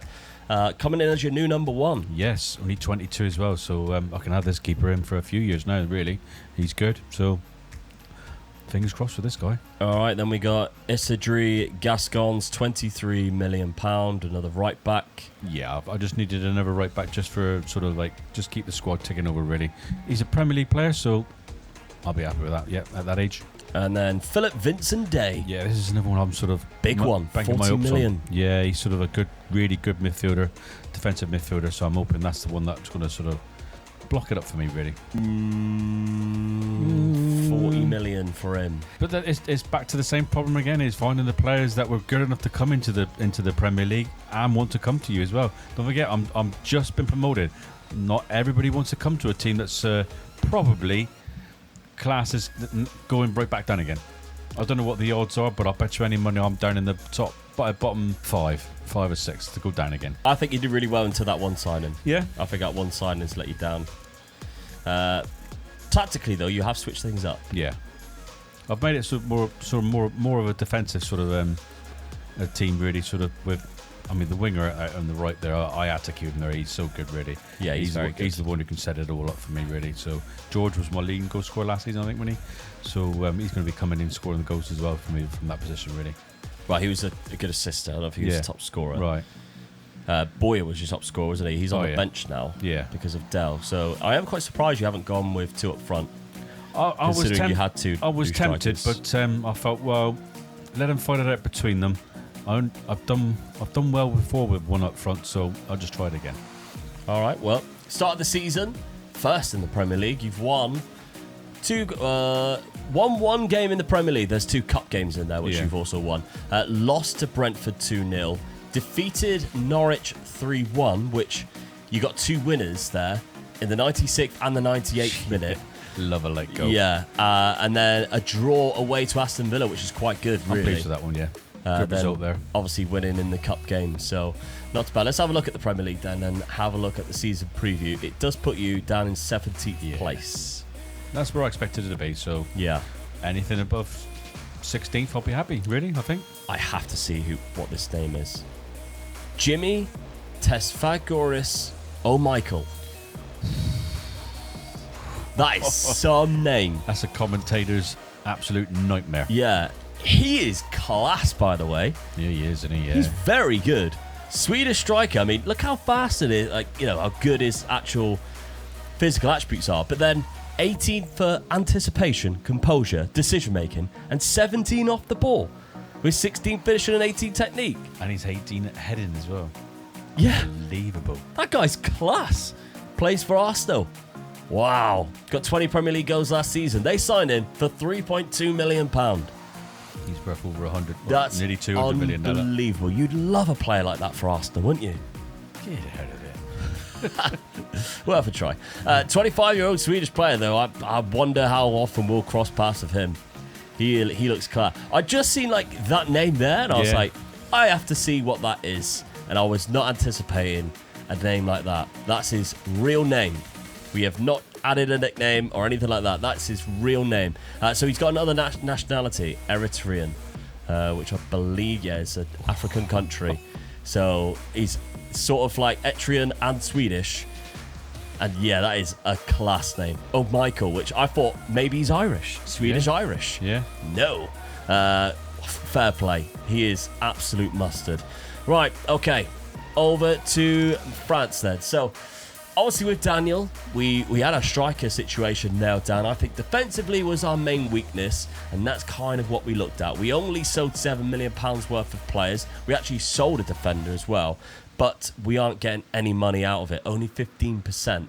So when I actually sold the player for 7 million, I got about 1.5 in there, which was, heartbreaking for me. So I had to really be careful in the transfer market this season. I only spent £4.4 million, but we've got a couple of free transfers as well. So we got Dakutras, who is, I'm guessing, probably Greek, as well as, Greek and German. As a free transfer, he could play centre midfield or play right back, which is the reason why I went for him, because I thought, let's get that guy in. If he could naturally do both, happy days. And then we got Luciano Valente on a free transfer, another midfielder. We were really lacking for midfielders from last season, especially because we're playing 3 different positions in there. But then we finally got our defender in Miguel Crespo from Peñarol in Uruguay. This guy looks amazing. Now, there was a second player that both me and Dad had on our shortlist, and Dad, you put a bid in for him but couldn't quite get him. He went to Fulham, I believe, from Peñarol. And the reason why I knew it so well is because I was tracking him. But there he is, Mateo Silveira. You went for him. Yeah. I didn't have the money to go for him, but I would have if I did. Fulham also went for him and picked him up. He looks amazing. I tried giving him like extra on the wages that he actually wanted as well, and more bonuses than that. But he wasn't happy. He just went to Fulham. So I thought while I was there, I'll have a look around, and Miguel Crespo popped up. What a defender he is, so I've brought him in. Very good, 6'4", decent physical attributes, good defensive attributes. Not amazing on the ball, but that's absolutely fine. We're not looking for that just yet. Now, tactically, sticking with what I had last season, I think I'll be silly to change it around, and of course we are in the Europa Conference League. There are still weaknesses at the back with sweeper keepers and stuff like that. Probably need a new goalkeeper soon, but if I stick around, that is. But we are in the Europa Conference League, and I'm genuinely curious to see how I do in this, because, I mean, Sevilla, maybe, is the only team that's going to really cause me trouble. I still fancy my chances against them. Schalke, maybe, depending on how well they've grown. Do you know what? Braga, maybe, but other than that, I reckon I could definitely get into the latter stages of this. Oh, you should do. Quarter-final, semi-final, definitely. I think Sevilla is going to be the big club there that I had to overcome. But yeah, we'll see on that one. Right. All right. So obviously the start of the season for me ended with a 6-0 loss to PSG, with Ronaldo Jr. getting himself a hat-trick. But the rest of it, I'm kind of happy with. Got beat by Nice, even though I applied for the job in the 93rd minute, and they just completely outright rejected me. But that's absolutely fine. They ended up going with Mauricio Pochettino, so wasn't going to get that. But the rest of the games, I'm absolutely buzzing with. Wins against Lille, wins against Cannes, wins against Marseille. Very happy with that. And of course, beating Pauk to get through to the Europa Conference League fairly comfortably. We're in for a good year this season. So let's see what happens in this season number 6. Season 6 was very interesting, and by Christmas, both of us were massively overperforming. With Southampton currently sat in the top 5 of the Premier League and in the semi-final again of the Carabao Cup, with Liverpool to play this time. And it was a similar situation for us over in France as well in Europe. We didn't finish in the top 8 of the Conference League, so automatic qualification was off, but we qualified nonetheless. However, that might be because we've been quite occupied in the league, and we're sat in 3rd place right now and still only 2 points off the top. Dad managed to reach the Carabao Cup final, beating Liverpool, but Arsenal, their opponents in the final, kept them quiet, and Saka's free kick was the difference between them lifting the trophy compared to Dad. The results for both of our teams domestically has not been great, however, and we've both slipped down the table. In Europe though, we were flying and reached the semi-final of the Conference League and even managed a first leg win over Sevilla. That Southampton team had a fantastic month in April, winning 5 games from 5, including against oppositions like Manchester City. And that form began a late push for Dad to try and occupy the top 4 and maybe even go for Champions League football. The second leg against Sevilla in the Europa Conference League was a 2-2 draw, which means we held on to our advantage to take us through to the final. Things domestically in France though weren't going our way, and we had a bad end of the season in the league. Still finishing in 7th place, but miles off the top of the league, which was actually won by Lyon. Dad also lost 2 of his last 3 games, which meant he ended up dropping into 7th place, which is still fantastic for his first season in the Prem. Europa Conference League final though, and it's the Portuguese side Braga who we face, and things don't get off to a great start as they take the lead just 15 15 minutes in, and it felt like an uphill battle from there, as my Montpellier side, who had been so strong in the last couple of seasons, were a shadow of themselves and ate a big 3-0 European Cup final loss. Oh, well, I knew I stood a chance. Unlucky, mate. I didn't think I'd get to all the way to the final. Just really disappointed on how they performed in the final. Yeah. Even Daniel only put in a 6.1. The main players just sort of let you down for the final, didn't they? Yeah. Which is such a shame, really, doing all the hard work you get in there. Getting all the way to the final and then getting battered 3-0 without really showing up. With Braga, one of the teams that I mentioned, defeated me 3-0, and they all played unbelievably well. Yeah. So, no, they fully deserved it. I just feel disappointed in my players not showing up in that final because I mentioned Sevilla being the hard one, and we eliminated them 5-4 in aggregate. So I was thinking, get in, this is us now. But it wasn't to be. Quarter-final knocking out Kilmarnock. Round of 16, Bodo Glimt. There's a lot of... We had to play in the knockout playoff round. We got played Pogon and the Polish team there, because in the league phase, we only won 3 games. But See, Braga won the group as well, so they were the best team in the tournament after all. So I finished in the same position, which I'm happy with, because a lot of the time when you get further in Europe, you end up crushing your chances in the league. But what is amazing to see is Lyon won the league. Cool. So PSG have been knocked off their perch by a point. And Daniel still got the same amount of goals as the Golden Boot winners there. Robin van Duiven of Auxerre, who's done very well considering. They're in 15th. And he's got 19 goals. Where did he come from? So they are very lucky they had Robin van Duiven. Yeah, definitely. But Calamuendo at Rennes is also up there too, alongside Daniel, who after a couple of seasons now is looking really good as well. Definitely, 6'7", is wanted. Do I cash in or do I leave? Or do I leave and then buy him? Who knows? Just out of interest, then the PSG games, they lost 6 games. 6 games that they did lost lose. by a point. Lost 4 games, 1-0. All away from home. They only lost 1 at home, which was against Nice. So they lost against Lyon as well. Yeah. And Pep Guardiola is still in charge despite not winning the league. I wonder whether that's because they went on and won a Champions League. They got to the Champions League final and lost 2-1 to AC Milan. But they did win the Coupe de France, which they beat Lille on penalties. So, disappointing for me in terms of my cup final, but overall a good season. I can't really complain too much about that. We're still at a club which never really should be pushing for titles or anything like that. All we're doing is doing good work in terms of our reputation. It's such a shame we couldn't lift that trophy because we'd obviously be a little bit higher, but it has done us a word of good for our reputation. 3.5 star now that we've gone up to. Dad, first season in the Premier League, you've got to be happy with that. I'm the same as you. Got into a cup final as well. So I'm really pleased with that. Only lost one to Arsenal. And did Arsenal win the league? Did I say as well? Possibly. It wasn't their player that the Swedish player that did score. It was Bukayo Saka, but it was only a 1-0. And yes, they did. They were champions. So point as well. I'm not surprised. To lose against a team that's won the league, it's not a bad thing, really. Yeah. But 7th, first season in the league?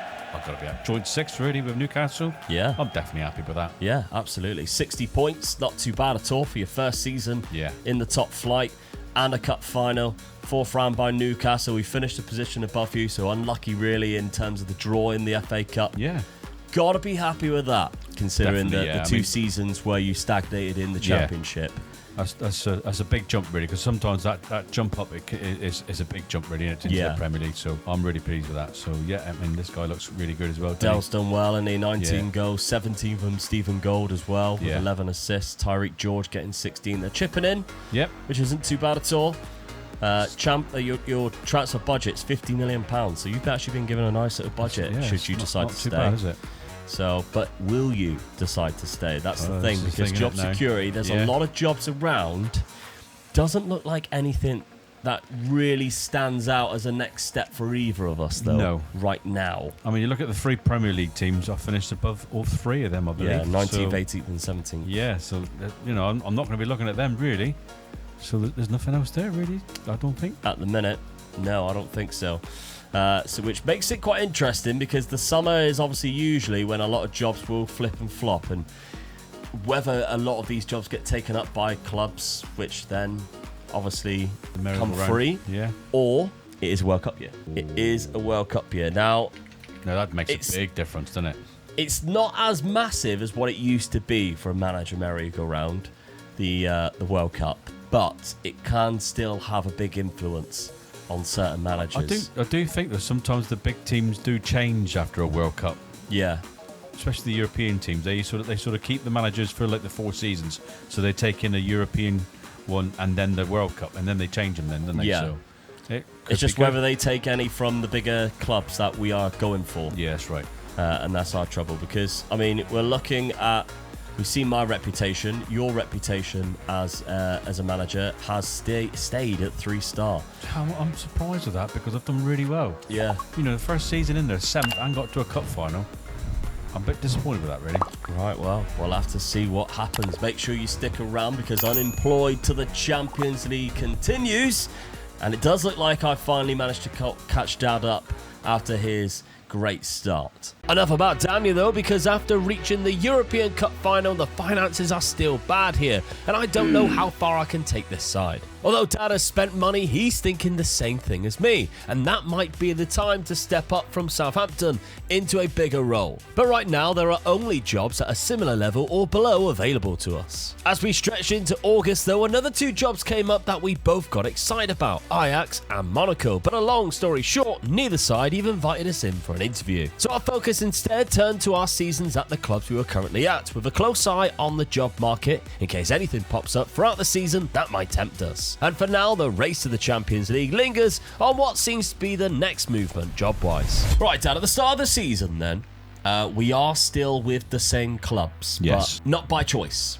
No. By the looks of it. I mean, we're both at a situation now where we're possibly thinking moving elsewhere would be better for us. In our pursuit, of course, at the end of the day, to be the first one to lift the Champions League. That's our end goal. Definitely, it's a race. I just don't think Southampton are good enough to be in the Champions League, let alone winning the Champions League. So no, I feel I need to move. So yeah, and I'm the same with Montpellier. I don't think financially I can get the team to the Champions League to begin with. As much as Daniel is our Lord and Saviour and potentially the best player in the world. However, he has also picked up an injury. We shouldn't panic about it too much. It's not career defining. We're all good. Daniel should be fine. He's actually started the season with 6 goals in 4 games. Ooh. Lovely stuff. But as you can see, my start of the season, I have qualified for Europe, but I have lost 2 games in the league as well. I mean, I have faced PSG in one of the games, so that's kind of expected. Yeah. But what a disappointing loss to Reims. 95th minute. Ooh. Taylor Booth scored. Which is very disappointing. It was a back and forth game, and Daniel scored 2 in that one as well. But nevertheless, we've won 2.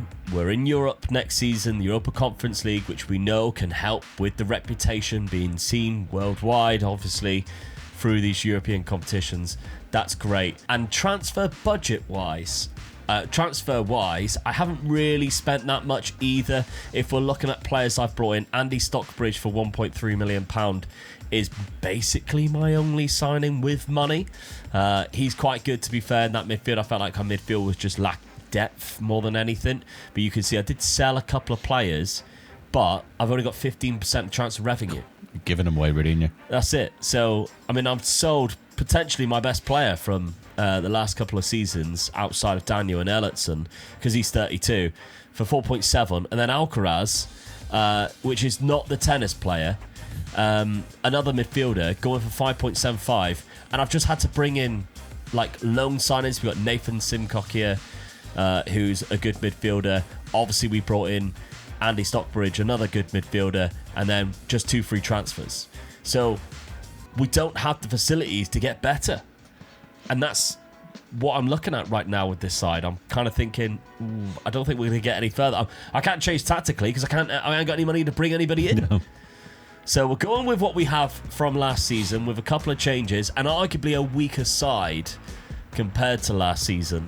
And just hope Daniel can stay fit because he's out for 4 weeks here. But hopefully when he comes back, we can start scoring some goals again. Dad. Yeah. You're still at Southampton. Yep. You've had some big windows. This one wasn't that, for a change. For a change, yeah. Well, I've just felt now's the time that I've got to start buying players better than what I've got. Yeah. So I've got to be a bit more choosy of what I'm buying. I've got a smaller squad. I think I've got rid of all the ones I really don't need. So I've got a smaller squad, which I do like working with smaller squads. Yeah. And so now I'm being a bit choosy of what I buy now, yeah. Yeah, you got Sarenko, who's gone for £15 million, which helped raise your budget a little bit. If we're looking at players at the end of the season here, Stephen Hayes came in June, which was a big signing, £26 million from Bournemouth. Yeah. It's a good centre-back, though. Good centre-back, yeah. Both feet as well, but stronger on the left-hand side. So we always do try and get a left-sided player back in as soon as we can, really. So, and he's a good Premiership player, which is what I need now. Yeah, and he classes as homegrown because obviously he came through the English academies, ex-Arsenal. But it's like you do it on purpose. Do you know what I do? When I start hunting, well, I get my scouts and I say, right, every Arsenal player you know, find them first. Yeah, because they, to you, are the best team in the world. Now, we've also got Anthol Stoltz from Kaiserslautern, £1.2 million as a good backup goalkeeper. Yeah, that's right, yeah. And then finally, Anthony Duffy from Leeds, £41 million. Yes. It was right back or left back? Right back or left back, yeah, plays both sides. Good Premier League player. So, as you can see, I'm starting to improve the players that I've got now. I've got to spend a bit more money on doing that, but they're ready-made. He's already a Premier League player. So that's ideal for me. So tactically, looking at it, going for this offset 4-4-2 again with Gold, because obviously he's arguably your best player out on that wing. He's world class as winger. He's almost as good as your Daniel, really, I reckon. Yeah, that's true. Yeah. With a couple of strikers, of course, Dell and Noonan up front, still with Bergvall in the midfield. So still a decent side. Obviously, you've also qualified for Europe next season because you've got past Rio Ave. So good start to the season. In terms of actual fixtures, you've lost one Premier League game, drew one and won one. So the loss to Aston Villa at home, 88th minute, which is disappointing, obviously. Yeah, definitely, the draw to Brighton, again, you took the lead 3 times in that game. I was a bit disappointed with that because it's not a local derby, but they are quite close in proximity in the country. So we'd be very disappointed that we lost that game drew that game. Yeah. And now in the Europa Conference League, even though we're both in it, we're not playing each other just yet. No. Maybe we'll meet in the final, who knows. But yeah, we are both in there. But if we're looking at the clubs that are in there, I would say probably Frankfurt, Napoli are the only 2 sides really that you look and worry. Yeah, I've got to agree with that. That's the only 2 teams I feel that could cause me any problems. Yeah, in terms of reputation, aren't bigger than certainly what we are at the minute. I mean, they're going to be looking at that and seeing my team as a Premier League team being the team to beat. Yeah, I agree. Yeah, I agree. All right, then. Well, let's see what happens in season number 7, because I know I've got my eye on potentially moving this season if something pops up, and I think Dad is thinking the same way. So this Europa Conference League may mean nothing at the end of the day, even though I got to the final of it last season. My eyes are kind of looking elsewhere for that next step, because it's not the Europa Conference League we're here to win. We're here to win the Champions League. This season was not going as planned. Maybe the distraction to trying to move has hindered my ability to manage what we already have. After some bad form, especially in the league, you can see where Daniel was injured, my Montpellier side found themselves in a bit of a scrap for relegation. Dad was actually thriving still in Southampton though, and really enjoying himself. Sitting second in the table of the Premier League with Aston Villa in the top spot, and doing well in the Europa Conference League, in which we are both in. That's when, though, a job opportunity came up as Borussia Dortmund sacked their manager and are now down in 8th place. Unfortunately, though, they dismissed me almost immediately. So business continues, and although Daniel is the league's top scorer at the minute, we are still sat in 13th place. Dad's form has dropped way off as well, as he fell down the table from 2nd place down to 9th. But there were more jobs popping up, including Spurs and Rangers, that both of us have our heads turned towards, and I applied for both. Dad, on the other hand, just applied for the Spurs job. Now, Tottenham Hotspur was never interested in me and outright rejected, but I was brought in to interview for the Rangers role. And Dad was brought into his dream job to interview for Spurs. And both of our hearts were broken pretty soon after though, as both jobs did not see us as the right fit, and we once again remained where we were. That was until April, where while Dad was preparing for a quarter-final Conference League match against Frankfurt, I had just applied for the Atletico Madrid job and never thought I would ever be considered, but here we are. And after dazzling them in the interview clearly, I have somehow landed the job at the 3rd biggest club in Spain, who is massively underperforming and still has a fantastic team right now. now. They're currently sat in 9th place, and I've set up a very basic 4-3-3 to try and climb up as many positions as possible in the last 7 games. Although for me there was a lot of teething problems, draws, and an exit from the Europa League, there was indeed good news for Dad, because he was drawn very favourably in the semi-final of the Europa Conference League against Leuven from the Belgian League and managed to win 7-0 to face Napoli in the final. And probably nobody expected the result that we got in that final. After an exciting start and a great first goal, Napoli equalised within 15 minutes of kickoff, and that was when the gears were shifted, and Southampton went on to just keep scoring goals. As Dad's side went in 3-1 at half-time and finished the game as European champions and 5-1 winners. Well, what a win in Vienna. Yes. Really good stuff there, Dad. Obviously doing something that I couldn't do last year. Yeah. Napoli as well, one of the teams we did mention. Yeah. I could be the biggest in that competition. Yeah. Them and Frankfurt really won it, so... Stuffed them. Absolutely stuffed them. Yeah, really pleased with that. I bet you're kind of happy now that you were rejected from those jobs, like Tottenham, for instance. I'm looking at the league table now and thinking, why did I even apply for the Tottenham job? You know, yeah. I mean, where are they? 12th, is it, I think? Yeah, 12th place. You finished I've come in 6th. So, and they turned me down, and I've just gone and won a European trophy as well. Yeah. So, hey up. Not too bad at all. I'm really pleased with that season then. Yeah. I mean, what's quite funny is at some points you were actually second Yes. throughout this season Yeah, behind Aston Villa. Even Yeah. Norwich are doing very well. Like, Yeah. Norwich in 67 points. But halfway through the season, it was like you were in a title race at some point. Yeah. The drop-off was drastic. It was Yeah. very quick. But I think what people might not have seen is that from 3rd down to like 6th and 7th, it was all really close Yeah. at that point. So only a few games dropped and you're all of a sudden miles behind. You're looking at 2 points, 4th place Yeah. from 7th, so anything could have happened, really. That's it. By the looks of it, Man City ran away with it. Yeah. 13 points by the end. But Great season, I'm pleased with that. 100%. European trophy. After obviously trying to leave, you're probably quite glad that you stuck around for now. Well, yeah, that was my reputation, didn't it? Well, yeah, for sure. Your reputation now up to 3.5 star. It was only 3-star beforehand, so that's brilliant in terms of how the team performed. I mean, Anthony Boyer should be getting a statue outside of the stadium. Yeah, he should do, really, shouldn't he? 35 goals in 36 starts with 9 off the bench and 11 assists. I mean, in the Premier League, that's brilliant. Very Gotta good be happy stuff with that. indeed. Yeah, definitely, yeah. Considering at one point he was barely even playing games because he couldn't get a work permit. Yeah. He's doing all right now. Della Noonan also chipping in as well. James Baker and Stephen Gold, your winger, your star winger, getting 21 assists. Very good season. That's what he's there for, yeah. So him. the front 3 or 4, I'm quite happy with that. That's really decent. So Yeah, look how many he's wanted. I know that's the worrying thing now, isn't it? But then when you're in the Premier League and they're doing well, other teams are going to be sniffing around them, aren't Yeah, they? So, absolutely. Okay, so you got £21 million, but over the wage budget. But we're still in May, so the budget might not be 100% accurate as what it is.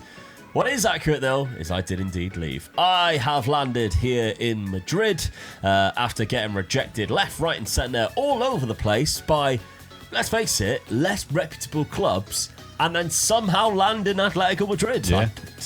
Shocked. I was definitely shocked, but we managed to do it. We've been given £16 million and a good wage budget, but there's already some areas of the side that I think I could save money there and bring like extra cash in. For instance, Julian Alvarez is on 375 grand a week, and he's wanted. And he's 35. He's 35. I think we can say goodbye to Julian Alvarez 100%. After his 10 years at the club, and potentially welcome in a lot more money and cash, because that is ridiculous wages that I would like to get off the wage bill. He is nearly double what Conor Gallagher is, who is also 35, by the way. So after that, the wages seem absolutely fine. If you think Atletico Madrid, quite a big club, and the third highest wage is only on 105 grand a week, that's not bad at all. No. I could bring in a couple of players who maybe are a little bit more than that, and I would say our wages will be quite healthy. So potentially looking at getting rid of both Julian Alvarez or Conor Gallagher, although both of them are high in terms of the dynamics in the leadership, the social groups and stuff like that. Team, the hierarchy, that's what I'm looking for. Both of them are up there. So I don't think getting rid of both is an option this season, but I do think Julian Alvarez could be gone, and we just keep Conor Gallagher, not to disrupt the hierarchy too much. I think that's probably smart, and then just sort of weed him out of the club. in terms of just not playing him as much anymore. But I think that's the best way to go. Now, I took over just after they lost to Real Madrid. So from that point on, we got through the Europa League. And as you can see, we only actually lost games in the Europa League. We didn't lose in the league, but we did draw 4 games, which might have cost us in terms of progressing too high. But we did land 7th place in the Europa Conference League competition you've just won. Yeah. So if I do manage to pull off a nice little victory in that next season, I'll be buzzing. I mean, Girona doing very well in this division. Definitely, yeah. Splitting the two of Barcelona and Real Madrid. Barcelona are really underperforming. Real Madrid are really overperforming. Endrick actually scoring the most goals in the season. But this team is okay. I think there's certain players that we can definitely build upon and build around. There is a few Asian players that I need to sort of look into. You can see even going all the way down here, there's players 30 or above who are mainly in the first team. That's 13 players and a lot of wages. So I think it's going to be a busy summer for me, for sure, getting rid of some players because some of them aren't even playing either, and where I can have a nice, exciting summer and start bringing in some youth because I think that's what they're missing here. They're 21 years of age. Is the youngest best player is this guy here. This is who I think building the team around is the smart move. He is phenomenal. He's fantastic. Yeah. He come through the youth academy as well, which even better. That's a future captain there for me. His leadership's 13. It's not too bad. That's a future captain for me. I need to build the team around him. Then who knows? This could be a stepping stone still, or it could be the basis of a team that I could take quite far into the Champions League. I'm excited for it. Has my move to Atletico Madrid worried you? Yes. Basically, because like you just said, you can get into the Champions League with this team. Yeah. I don't think I was going to say Spurs. I don't think Southampton are good enough to get into the top 3. Is it in England to be in the Champions League? About 4 or 5. Top 4, yeah. So I still think I need about 4 or 5 seasons of really good budgets to sort of build that team to get anywhere near that before I can start even playing in the Champions League. Yeah. Okay. I mean, I'm in the Europa League next season because I won the Conference League. If I win the Europa League, Yeah, you go straight into it. I'm straight into it. Yeah. I'm in with a chance, but no, I think I'm still with Southampton. I still think I'm 2 or 3 seasons away of even thinking about getting in there. Where you could be in there next season, really. Yeah. If you have a good season, and if you could sell a few of your players and get a few more bob in, you could be buying some really good players and pushing you. All right, you probably won't finish first or second, but you could be pushing them. Yeah. All the way. It might be easier to win the Champions League than win the league in this division. 100%. That could be like playing in France, couldn't it? Like playing in France, Yeah. Exactly. You've also just given me a very good idea for a challenge where you have to win the Europa Conference League, the Europa League, and then the Champions League in back-to-back years. That could be hard, really good. That would be class. It would Yeah. be so difficult because obviously the second season, if you finish the Champions League spots, you won't go into the Europa League. Yeah. But that is a fun experiment. I might have to write that one down, and you might see that one come on the channel very soon. So subscribe if you haven't done so. But yes, let's go into the summer then. I think I'm going to have a very busy one. I think Dad might have a busy one too. I know you're all desperate to have a look. What jobs are available? Now, we haven't got an international competition either. That helped a lot last season. There are some big clubs in here that I think my dad will be very interested in applying I can see 2 for. straight away. Newcastle. Arsenal's not there. Newcastle and Milan. Newcastle and Milan. Yeah, those are the 2 that I thought. Yeah, There's also Napoli, who's insecure as well. Yeah, after you just beat them. That's a possibility. Yeah. I mean, I still think I might be not good enough as a manager to take those 2 jobs, but I will be applying.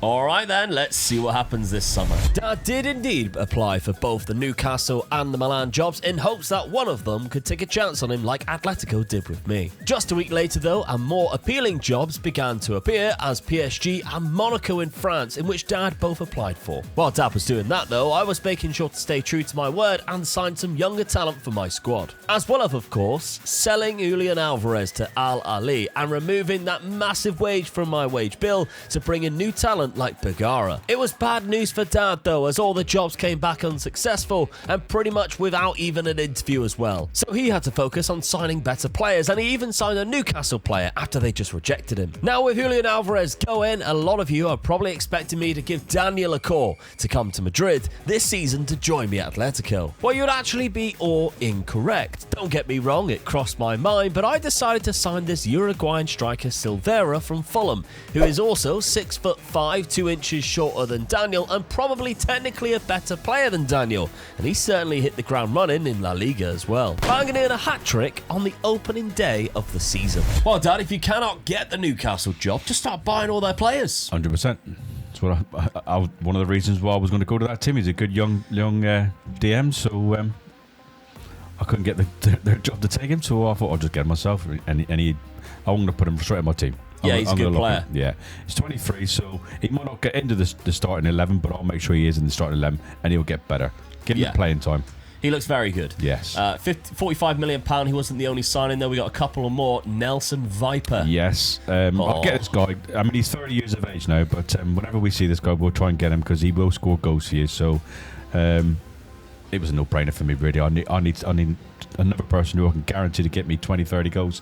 I reckon this guy would do it for me. I mean, he's been playing in the Premier League for a long time, scoring lots of goals. You can see 18, 15, 12 for Wolves, who haven't exactly been at the top of the table. No. So, and when he was in the Championship, he got 26. Yeah. Unbelievable. I mean, I think it was a bargain, 24 million for him. I know he's 30, but I'll take that. And then we got Luka Vrbancic. Never centre midfielder, so yeah, just in case I get any injuries in there. But this guy probably be pushing for first team place, I think. Yeah. So tactically then, you're setting up in a 4-3-3, but instead of the left winger, you got two strikers, of course, because you brought in Nelson Viper and you got Boyer as well. Yeah, that's right, yeah. I mean, as we said, Martinez doesn't go in. Yeah, Vincent Day will be there, so Martinez will be my starting 11. Yeah, that would be what I would be looking at as like your best 11 there, really. Because I think that's very close to. I mean, your keeper has been there for a while. He's developed quite well. Boyer was unbelievable last season.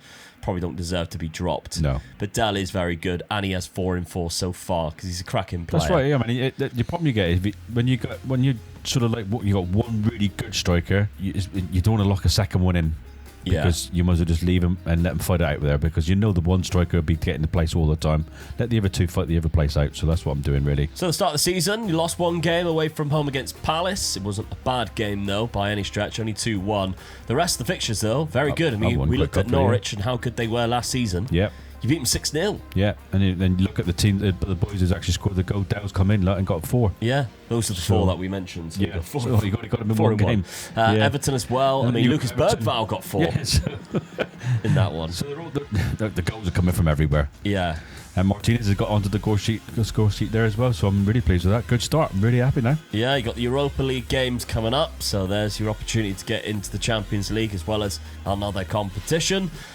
What's been going on at Atletico, though? Because as I said, it was a big summer for me, and I did sell quite a lot of players. We can see the big names that have gone out. Julian Alvarez is the biggest. I managed to get more money than I thought I would for him too. £10 million, just short of £10 million, plus the wages off the wage bill. But he's happy. He's on £1.4 million a week at Al Ahly. So have yourself a party there, Julian Alvarez. I'll come over and we can celebrate together, because now you've got a lot of money. I managed to get you off of the wage bill here.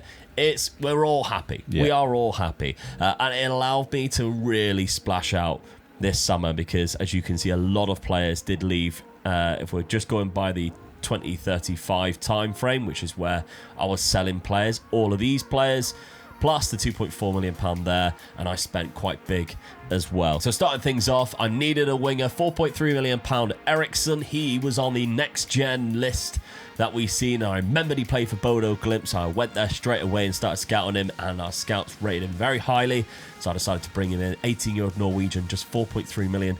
Starts, he's got 3 goals, 3 assists, and a player of the match, and he's 18. He might be a Norwegian who is going to be putting the ball on the head for my friend Daniel. Yeah, definitely, yeah. Oh, and I bet you're all expecting me to sign Daniel, but I haven't. I've resisted. Bello Balogun for £20 million is a really good left back. Again, only 21. Chelsea were very reluctant to sell him. I managed to get a deal done eventually, so that's a good one. Jose Maria from Valencia. I managed to get quite a few Spanish wonder kids in here as well. He's got a bit of an injury, but that's okay. He's 22 years of age. Centre midfielder, centre attacking midfielder. I think he looks great, to be honest. So really good player there. Joseba Martin for £15 million. Needed a new right back. Our right back was quite old, so we sold him. We brought in Hoseba. He's only 21 as well, so this is like sort of the age range that I'm looking for. 21 to 23, really. Gonzalo Bergara from Peñarol, though, £3.8 million. Another really good centre mid from Uruguay. 25 years of age, picked up another injury, but it's not for long.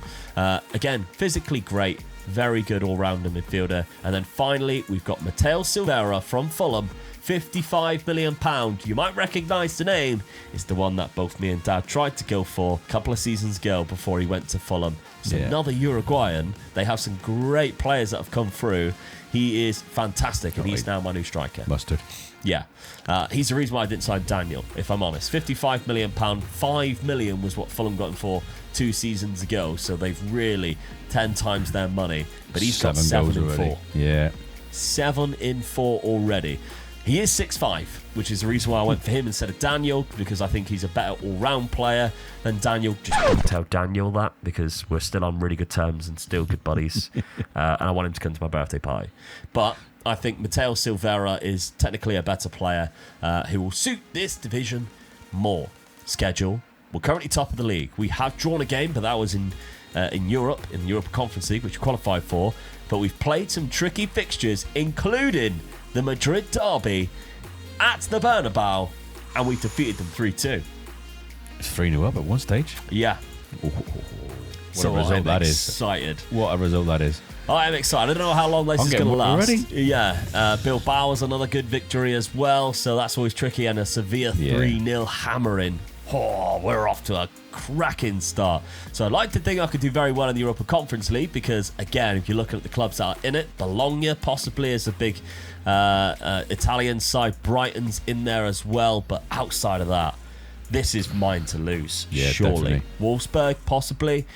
I've got to be winning this competition this season, which will make it 3 times in a row. One of us has made it to the final as well. But we'll see what happens because I'm excited now that I've got this Atletico Madrid job. But will Dad stay at Southampton? Let's find out. As much as I think we improved the team, we were struggling to make an impact in La Liga against the bigger sides, and they just were a step above us in the games and in the table. Dad was flying in the Premier League and in Europe, but was constantly keeping his eyes open for any jobs that might be of interest. A standout player for him this season was Lucas Bergvall, who was not only solid in midfield, but was popping up with some really important goals. The second half of the season, my Atletico side began to gel better together, especially in Europe, as we reached the quarter-finals of the competition with Standard Liège ahead. Dad was also in the quarters too of not only the Europa League, but also the FA Cup. In April, I managed to put Atletico into the semi-final of the Conference League with a 3-0 aggregate win, as did Dad in the Europa League thanks to an 8-0 away win against Nice in the quarter-finals, but he also managed to get to the FA Cup final thanks to Nelson Viper's 97th minute winner penalty. However, this was just when Dad's head was turned again, because look at that, Tottenham Hotspurs popped up again, managerless. While he was waiting for a response though after his application, Southampton were eliminated from the Europa League in the semi-finals, and Dad took his side to another top 6 finish. And my Atletico Madrid side were beaten Hajduk Split to take us into the Conference League final, finishing just in 5th place in La Liga though, with Silveira taking home the golden boot after scoring 24 goals. Over to the FA Cup final as Dad's side went 2-0 up within 3 minutes, but this game had so many goals it was ridiculous, and he will be very disappointed because he went into extra time. There was another 3 goals being scored, and Sunderland scored in the 121st minute to lift the trophy. So I was hoping for a much better experience in my final, and I also managed to pick up a 2-goal lead thanks to the Turkish right winger Demir being clinical and scoring 2 in the first 20 minutes. Brighton, my opponents, did bounce right back actually, scoring their first just 3 minutes later, but thankfully for me, it was also their last. Well, I said I would go and win it. I did. I mean, you spoke about Brighton being probably the only team that's going to cause you any trouble. Yeah. Beat them in the final. Beat him in the final. Not too bad at all. So I'm happy with that. Demir has got 2 goals. He's a fantastic player for me. He was one of the players that was already at the club, but still a player I wanted to build the side around. Hajduk Split in the semi-final, quarter-final against Standard Liège. Again, all these clubs belong as 6-0, so I mentioned them, then I belong as 6-0. It's all these clubs I would expect to beat anyway, and we managed to do that. We actually had a bit of a tough time in the group stage because we drew to Utrecht and Standard Liège, but we won 4 games. Overall, it's not too bad at all. It's a good job, really, because we finished down in 5th, and I thought at some point our job might be at risk. So we might have to look at things next season, because somehow Valencia and Girona are... I mean, Girona nearly won the league, look. That's Such a unbelievable how well they've done. Yeah. But it's funny how Real Madrid are there and not Barcelona. Yeah. So The other way around last season. it was. We'll have to see, because it feels like it's a lot more tighter at the top now. I just need to break into Do you it. think at the start that you had, you think you were running for a right chance, and you look at that the final season, and it looks like you weren't even in it, doesn't it? Yeah, really? I dropped off down to 6th place for quite a long period of the time, up into 5th, and that's where I Shame, finished. really. I'm not pleased, because it's another season you're not in Europe, well, in the Champions League, so gives me another season to work with. Yeah, semi-final of the Copa del Rey as well. I mean, reputation-wise, it's going to help me because I've won that European competition. It's a 4-star reputation now. But you can see already 39 goals from 60 games. Mateo Silveira, I locked him in the end, and he's done very well for me because... I mean, he's a quality player, and the money was needed. We spent the money, £60 million. He got 24 goals for us this season. Hopefully, another season like that, he's kind of paid himself back. And Eriksson, who was the 18-year-old Norwegian winger, we locked him in too. More for developmental purposes, but he did get 15 assists and 11 goals across the season. Again, I'm very happy with that. Yeah. Cannot be... disgruntled about how he's performed. I'm really buzzed with how he's done that. Demir, who scored the 2 goals in the final, he plays on the right hand side. He's a Turkish player that was already here, but he was very good this season. So it's all of these players that I'm building the team around for next season, and I've only got 11 million but a big wage budget, so again, I can play around with it if I wish. We've got a bloated side.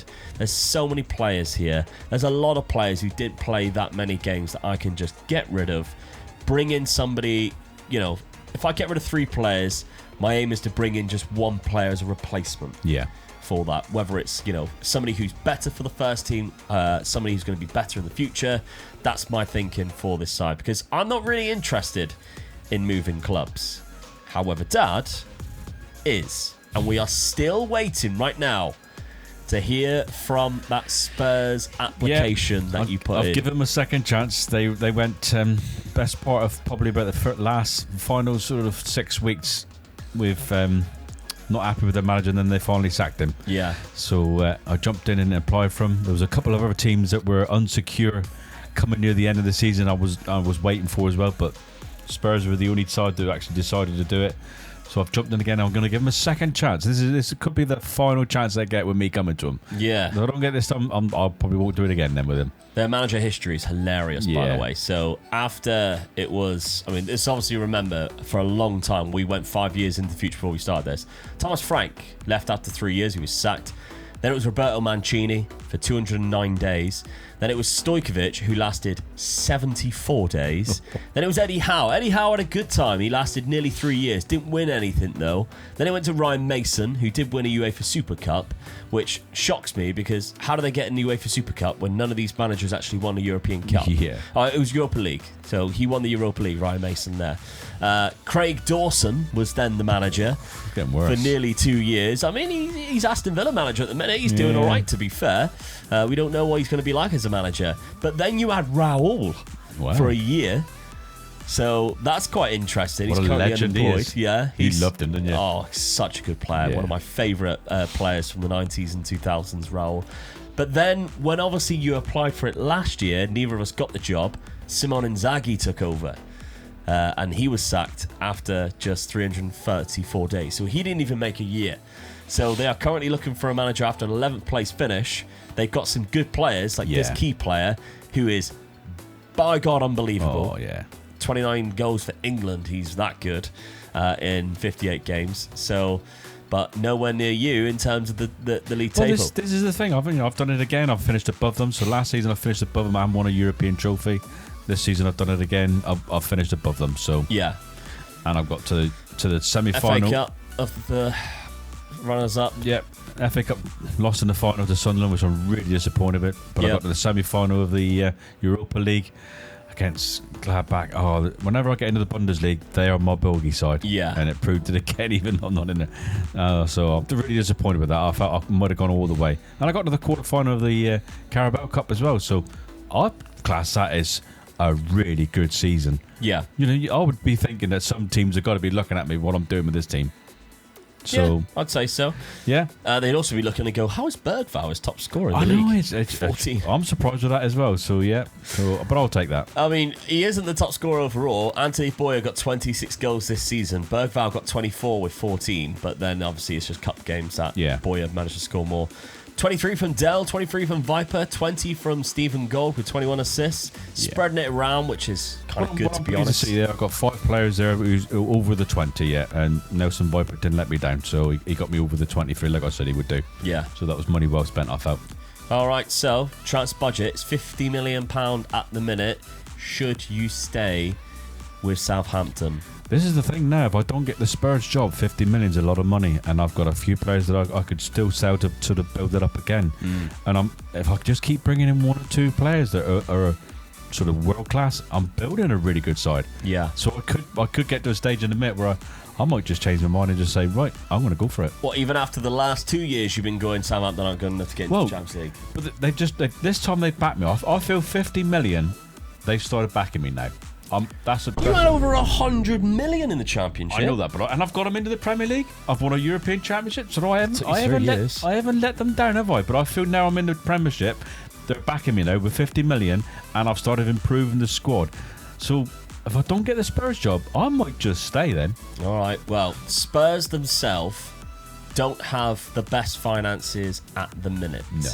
So if you did go to Spurs, they might have a better team, but they don't necessarily have.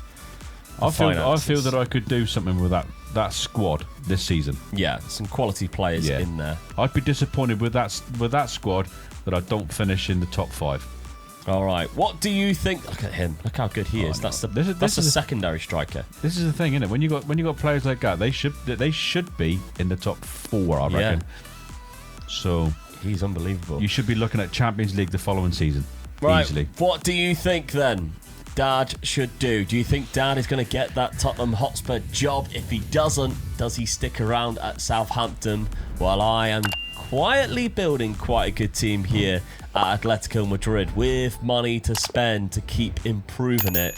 Let us know down in the comments. And make sure you're subscribed so you do not miss the next episode of the race to the Champions League after we started this journey unemployed. Once again, I have a beast of a striker up front banging in goals for me to build my team around. And Dad also has a star player, though he not only scores goals, but he gets a ton of assists from the wing as well. After many failed attempts to leave Southampton this last season, though, Dad has begun a mini rebuild, selling Viper and Gascons for big money to reinvest. However, I'm still fairly new at Atletico, and I'm still in the process of selling older players on high wages for big money to replace them with players on lower wages who could develop into better players overall. We had to be prepared though, because our first game of the season was against Barcelona in what turned out to be one of the craziest games of the season already, with 9 goals being scored. And we will definitely take a 5-4 win to kick things off. Dad's start to the season was much quieter than mine with a win over Everton. However, we have both suffered losses at the start of the season.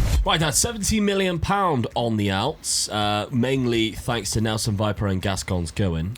Yeah, I've started a bit of a rebuild. I didn't get the jobs I was hoping to get, so I thought, right, I'm going to start doing a proper rebuild with Southampton and have a go with them. Yeah, so the signings that you did make, I mean, that was last season, of course, you spent £97 million here, so the majority of that actually went on a guy called Granelli, which we'll have a look at in a sec, but quite a lot of signings went out for roughly about £20 million or less, starting off with this man, Barcola, who's a very good left-back who could also play left wing. So that's the type of player that I like to have on the left-hand side. And like I said, I'm going to do a rebuild, so he's only 21, so I feel this is a good start of the rebuild. He's too-footed as well, so that could come in handy. Yeah, he's got good physical attributes. Giovanni Ponzo, great what a name. Yes. £15 million for Giovanni Ponzo, 21-year-old. Again, a good player with physicals. Yeah, very quick. Quite strong as well and aggressive. I like that as well. So, it could be a good striker for the future as well. Yeah, he's not lighting the world on fire just yet. No, not yet. But he's got the ability to do it. Yeah. Another Italian, though, Lorenzo Granelli. But you Another bought him striker. from Real Betis. So I Yes. think this is one of the face in the game players because the name always pops up. But again, good physicals, composure of 18. Yeah, very good, eh?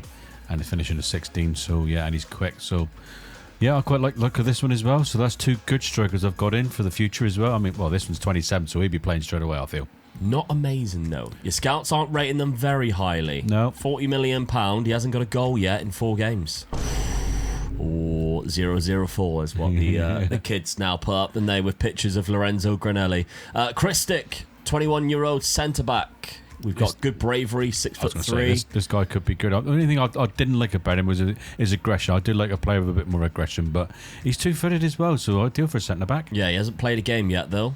So, £50 million on Bonotto. Liking the Italians in this one. Yeah, I do, yeah. This one, I'd say, is better. Just the natural fitness lets him down, Yeah. really. But again, the scouts aren't rating him that highly. But I don't No. know whether it's because your players at the club are just too Yeah, good and they're too rating good, it yeah. compared to him. And they're quite young as well, so they're all youngsters coming through into the team. They'll take maybe a season or 2 to break into the team, I feel. And then we got final one of Wangera from Independiente, another goalkeeper, Argentinian. Is this going to be a starting goalkeeper? I think it could well be, yeah. Well, he hasn't played a single game yet. No, not Trapped yet, you no. there, didn't I? Yeah. Trapped you. Because he hasn't played a game yet. Now, your starting 11, obviously, you got Suarez Silva in goal, so Yeah. he's been there for a while. They're not far off being the same sort of goalkeeper, really. So I don't really want to lock one in and say, I'll just let them fight it out between whoever the assistant manager thinks deserves to be put in. He'll change it for the cup games as well, then I should imagine. So, but I'm quite happy with that formation that I'm playing there. I've got 2 boys up front as well, and they're 2 good strikers I've got up front. So the ones that I've got in haven't made the team yet, but these guys are a bit more experienced. So Well, Ponzo's in there, isn't he? Giovanni Yeah. Ponzo, you just signed, but Dell's also there on the left-hand side. But yeah, Stephen Gold, because he's 5-star, I think he brings everybody else I'm down. going to say, yeah, he's the main player, and he's my best player by far in this team. So, and I can use him in different positions. So Started off the season with an injury, though. He's out for the next 3 weeks. So is Barcola on the left-hand side. Both got injured Lost again in the both game wingers, against yeah. Chelsea.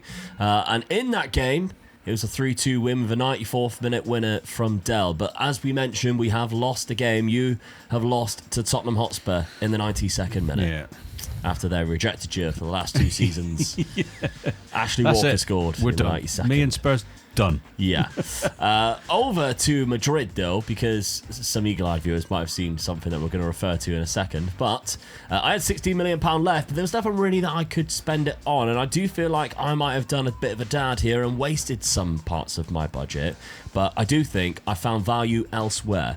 So kicking things off, I've got Matejka, who is going to be my new number 1 goalkeeper. I think he's very good indeed from the Czech Republic. Not as quite as good as what I was hoping for, but he has potential. He's only £9 million, so value for money isn't too bad there. Marcelo Augusto, though, is looking like what could be a fantastic strike partner for Silvero. So I'm happy with him. He looks absolutely great. Got him up on a release clause from Palmeiras. He was scoring 13 goals in the last 25 games when we picked him up. So very good. And now he hasn't got any in the last 4. So as it always happens, got 26 last season. Then we've got Rick Kaiser. Love that name. Yeah. £45 million. I think this one is value for money, Dad. Let me know your opinions. I think he is value for money. He's a left-footed centre-back, 6'4". Mental attributes aren't as good as I'd hope, but a lot of them, which ones I normally like to be higher, are 14s, and he's 21. Yeah. I mean, you know what I'm like for signing the players who played right down through the middle. This guy plays in 3 positions right down through the middle. So, yeah, I think he's a very good player. Yeah. Also professional personality Yeah, with I mean, 20 determination. That's really good, isn't it? So that tells me he will develop and grow. Yeah. And he has a monobrow. The best players have monobrows. We all know the rules of this game. But then the final couple of signings I made, one was František Slammer. Great name again. Another centre-back option, 22-year-old from the Czech Republic. Only £7.5 million from Slavia Prague. This is one I overspent on. Chidioke McCarthy. He is a Spanish centre defensive midfielder. I don't actually think he's that bad. It's just his passing and first touch is 12. If they were higher, If they were in the yellow and they were 15, I think I'd be looking at this player going, great player, good value for money. Yeah, I think the player you just showed me just now was probably better than this player, I feel. Yeah, Rick Kaiser. Fickle personality, 22 years of age with a good potential. Whether he makes it or not because of that fickle personality, we don't really know. But mental attributes are decent. Physical attributes, we will take that. Natural fitness is only 10, but he's only 22, so I very much doubt I'm still going to be using him in 10 years' time anyway. Yeah, it's just the passing and first touch I wish was slightly higher, to be honest, because the money that I spent for him, £60 million, is quite a lot, really, considering he only played 1 year and I paid double what Leverkusen did last year, and he only played 22 games. So definitely overpaid there, but I'll hold my hands up when that happens. I've loaned out quite a few players as well, and tactically, we are setting up with 2 up front. We've got 1 defensive midfielder. I've locked in Mateka in there because I want him to play every single game and develop. My best 11 pick, though, puts Marcelo Augusto and Silveira in there, so the only change would be that goalkeeper. We've got Jose Maria, obviously, who's my best centre midfielder. I think he's going to be great. Beck Erison, we are playing him and training him to play left midfield. Obviously, he's the guy that I picked up a couple of seasons ago. Well, last season, £4.3 million. He is absolutely superb, I think. Developing very well, the 19-year-old Norwegian. Physically, absolutely fantastic. I think my only weakness now is down the right-hand side. Jorge isn't exactly developed very well yet. And my right-hand side, Oner Demir, is nowhere as good as my left-hand side, despite being able to play there slightly better. So, yeah, I think that might be my weakness and possibly something to look at later on. But Kaiser goes in straight away next to Yannick Yev, my other centre-back, who, of course, arguably one of my best players in my team. The 22-year-old centre-back is really good. He is requesting to leave, though, but I have no intention of selling him, and he's got a contract for another 4 years. So unless somebody's chipping in with 97 million, you're staying here, son. So start of the season, I had exactly the same thing. Obviously, that big win against Barcelona, 4-0 against Sevilla, 4-2 against Espanyol, but dropping points to Sporting Gijon really hurt. And I've got to play Dad in the Europa League very soon. So that's interesting. Now, obviously, this is a race to the Champions League. Neither of us need to win the Europa League to complete the challenge, but it's kind of nice if we do. Because if we end up doing that and then win the Champions League, we'd all have won, well, one of us would have won all 3 of them. Yeah. In this little competition, which is something that maybe is a challenge in the future that we could do, and then we'll go, it's too hard, we can't do that, and then you'll all go, you've done it before. And we've got no excuse.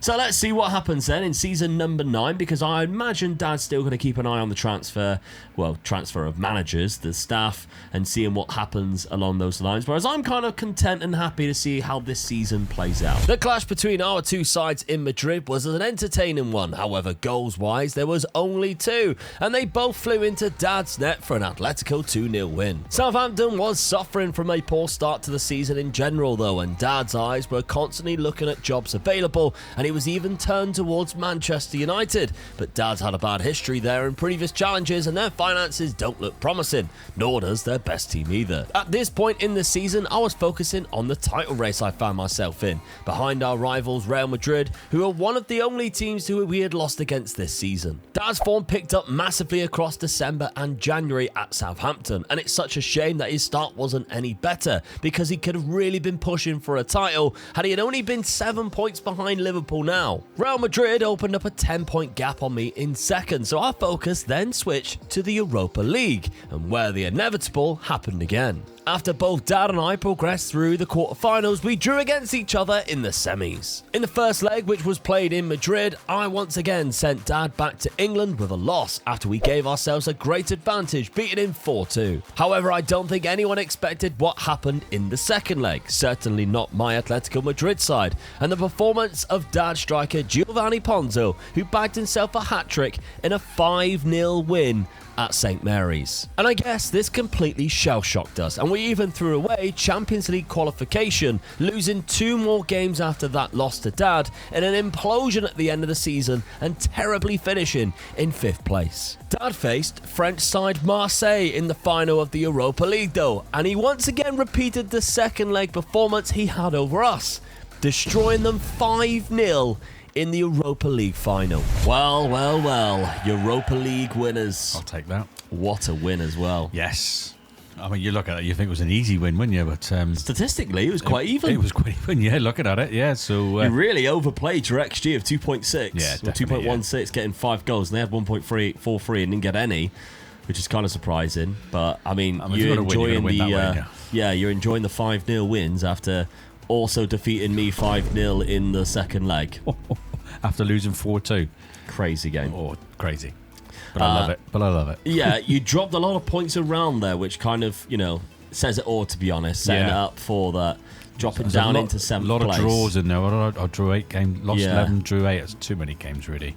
65 points, so nowhere near the title, but you got Champions League football next year. Yeah, I'm in there, so that gives me a chance, isn't it? Which is to be all and end all of this whole competition. That's what it's all about. Yeah, so that's not too bad at all. Dan McIntyre was the top scorer for Liverpool. He looks very good, a Scottish striker there. But you got Stephen Gold as the highest average rating, with the most man of the matches alongside Erling Haaland and Ashley Walker, with 15 assists as well.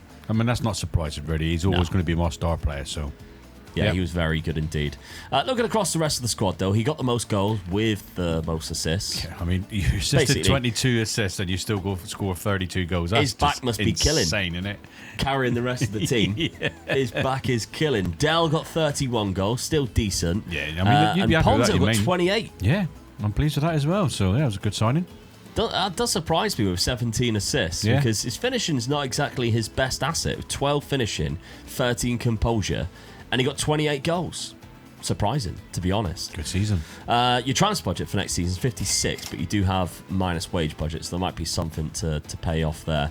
Now, for me, it turned out to be a bad season because not only did you knock me out of the Europa League, but then we ended up dropping into the Europa League on like the last couple of days of the season after just some really poor results. After I give you an arm and you lost 2 league games, didn't you? Yeah, we also drew to Albacete, which we should never be doing at home. Losing to Bilbao and Valencia.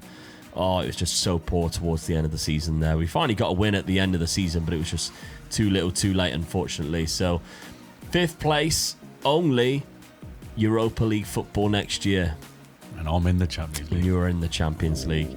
Girona still doing very well. Like we keep mentioning them. They're still doing really well. Jude Bellingham's top scorer, by the way, which fair play to him at age 33, being the Golden Boot winner, not even playing up front. So that is interesting. I don't have any players up there unless it's my goalkeeper in 4th place and somebody who's got the most yellow cards, which is my centre-back.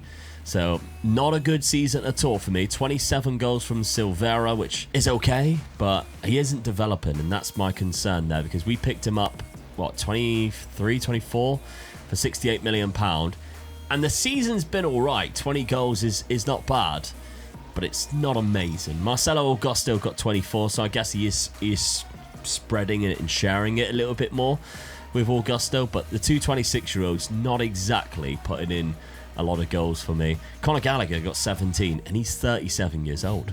30. That's mental, isn't it? Yeah.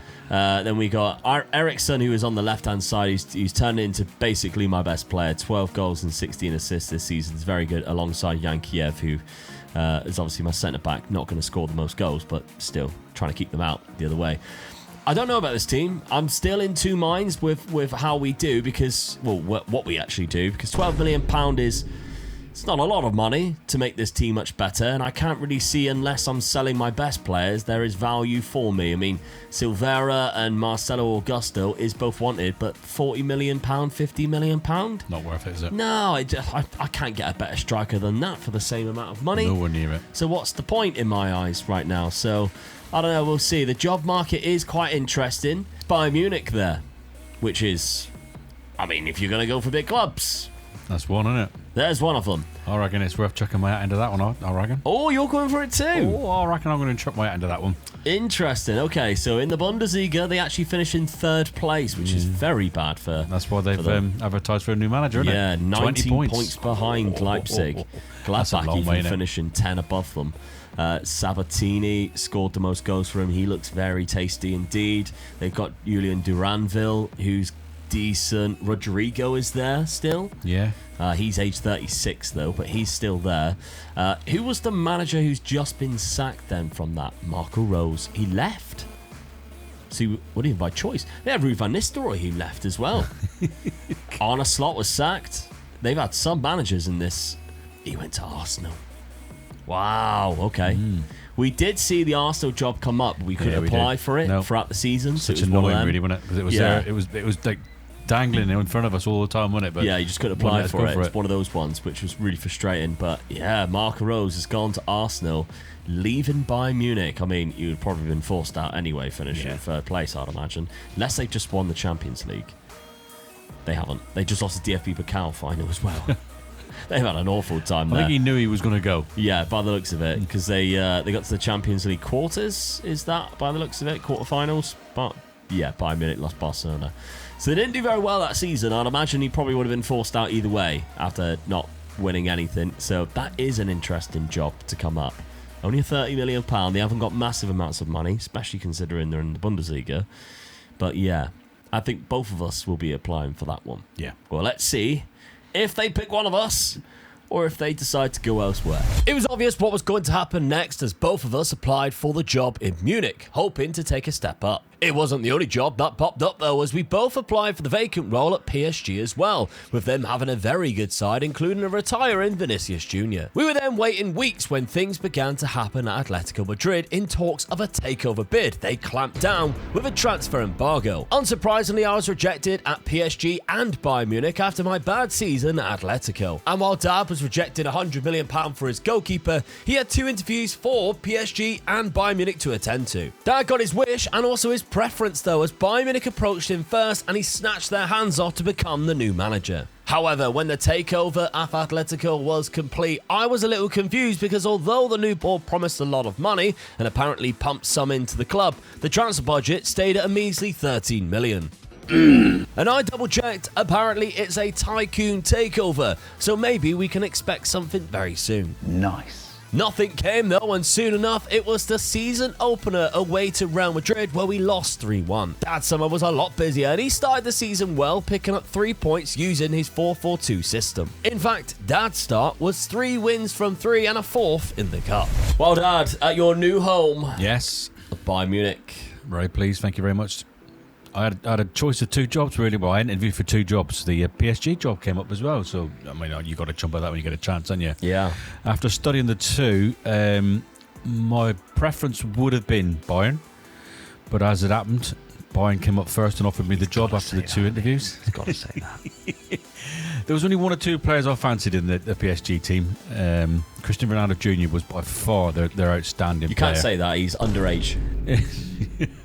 Only 1 or 2 players I fancied. One of them was Cristiano Ronaldo Jr. He's about 13 in real life. So, I mean, you look at him, he's outstanding, isn't he? But I felt that Bayern had the better side, the better squad, should I say. So I would have gone Bayern if both had come at the same time. But Bayern came up first, and I just took the job. And there's some great players in this PSG team. Yeah. They rejected me, by the way, so screw them. I couldn't get it. But at the same time, I'm never going to get the job because I hadn't done anything yet. Like, I only got the Atletico Madrid job because I was doing well with Montpellier, who had nothing. So they took a chance on me. And so far, I've had 2 bad seasons with them. Like, I've not done that well with Atletico Madrid. So I understand why I'm not getting picked for these jobs. Whereas you've done quite well with Southampton I've got in 2 the league. European and then 2 cups, European Cups with an FA Cup as well. Yeah. So, yeah, you've done very well, to be honest, and probably are a manager that would have had that next step. I felt I overachieved with Southampton, which was very good.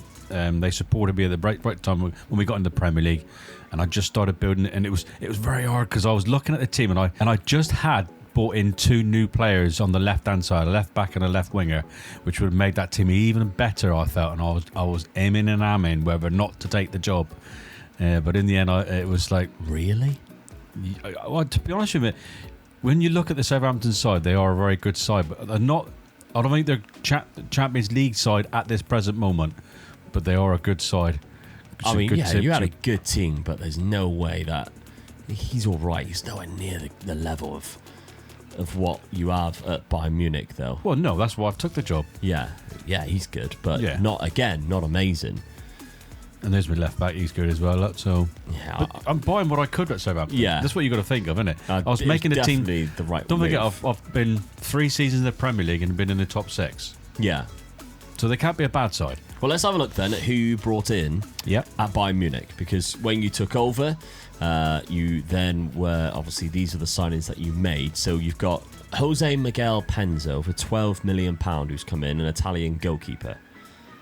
Is he your number one? No. I was going to say, surely not. But I know what you my like. reserve goalkeeper wasn't very good. Okay. And I didn't want to spend too much on another keeper. I could have easily gone out and bought 30, 40 million pound goalkeeper, but no, I've just stuck with this one. He's all right. Okay, then we've got Sebastian Maciel from Racing Club, who is a left-sided player, down the left-hand side, very good left-back as well. Yeah, that's what I've bought him for, I think, is playing the left-back position. Only 21, he's fuming about it. Yeah, but he wasn't very happy about it. No, he is class Yeah. for £20 million. You got a free transfer in Miramon. I mean, I don't know what's going on. I was a bit weak as in the squad in that area, so for a free transfer, I know he's 34, but I just bought him in to sort of like a bit of experience if I need him. All right, and giving him 82 grand a week. Jocelyn Leon from Brentford, £40 million, so a centre-back. Yeah. He's quite good, I feel. 23. I'm trying to keep to the younger ones as well. So he's one for the future as well, bringing him through. He's all right. And then finally we got Mohamed Mahdi, who's actually gone straight out on loan. So he's a centre defensive midfielder. Yeah. 5-star potential though, looks okay. Doesn't look too bad, fairly professional personality. Well, put him for the future, really. So, Yeah. like I said, I've took him out on loan straight away. So, get out there and see what you can do and come back a better player. Okay, so tactically, your setup very similar to what it was at Southampton, because didn't you have a 4-4-2 there? Yeah, I did, yeah. So very similar to that, but the players that you've got here, I mean, Lusso is their main striker. He's all right. He's not Yeah, he's amazing. all right, yeah. Sabatani actually was the one that we seen before, wasn't it? Yeah. That was the main striker, the Italian. Yeah. Duranville is obviously at the club. He's developed into quite a good player. He's a good player, but 31. he's 31, so he's one player I've got to look at sort of replacing soon. Loran is the same on as the this one, right-hand really. side. Yeah. So my two wingers are a bit old, really. Edson in centre mid.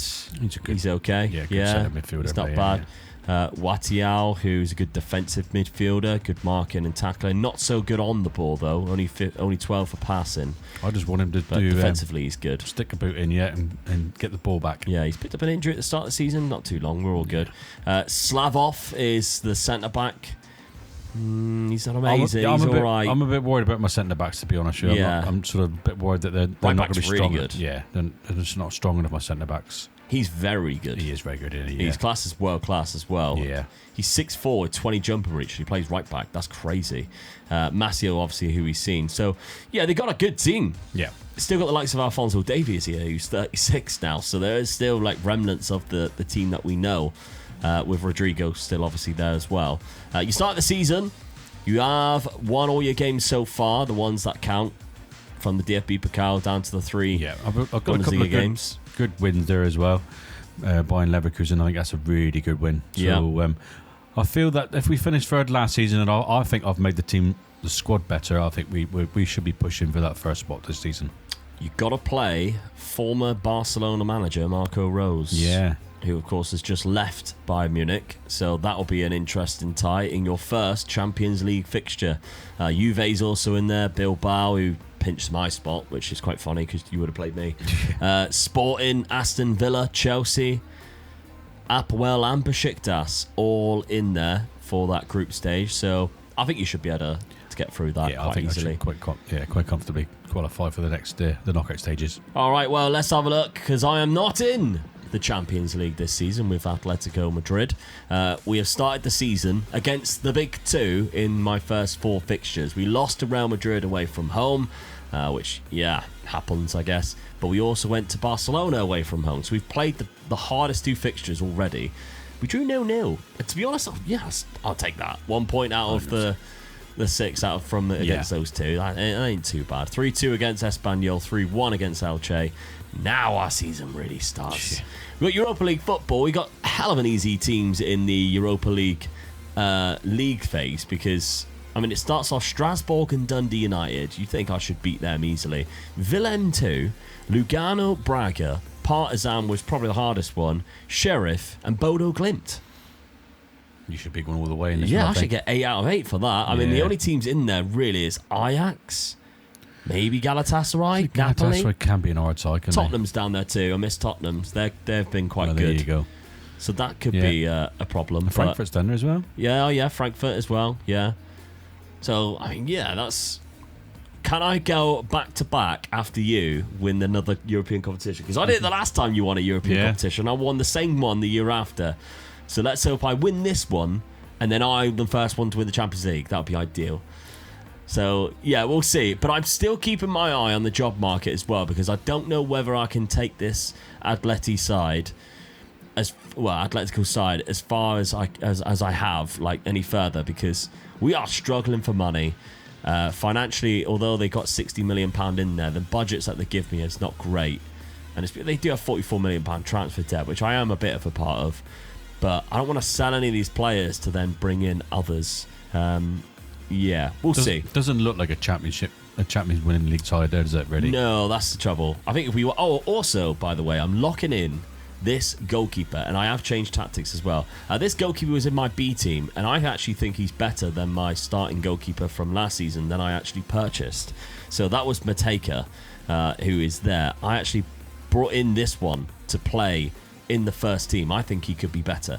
So we're going to use him this season. But yeah, we changed things around to a 4-2-2 and try and go for something different this season. We got the Mazzala in there, so basically it would look just like this. The Mazzala in there with Jose Maria, so we'll see how he plays there. Silvera and Augusto still. Beck Eriksson from the left. But yeah, we'll see, because I think this is still a strong team. Maybe we could challenge for the title, but I don't think it's any good.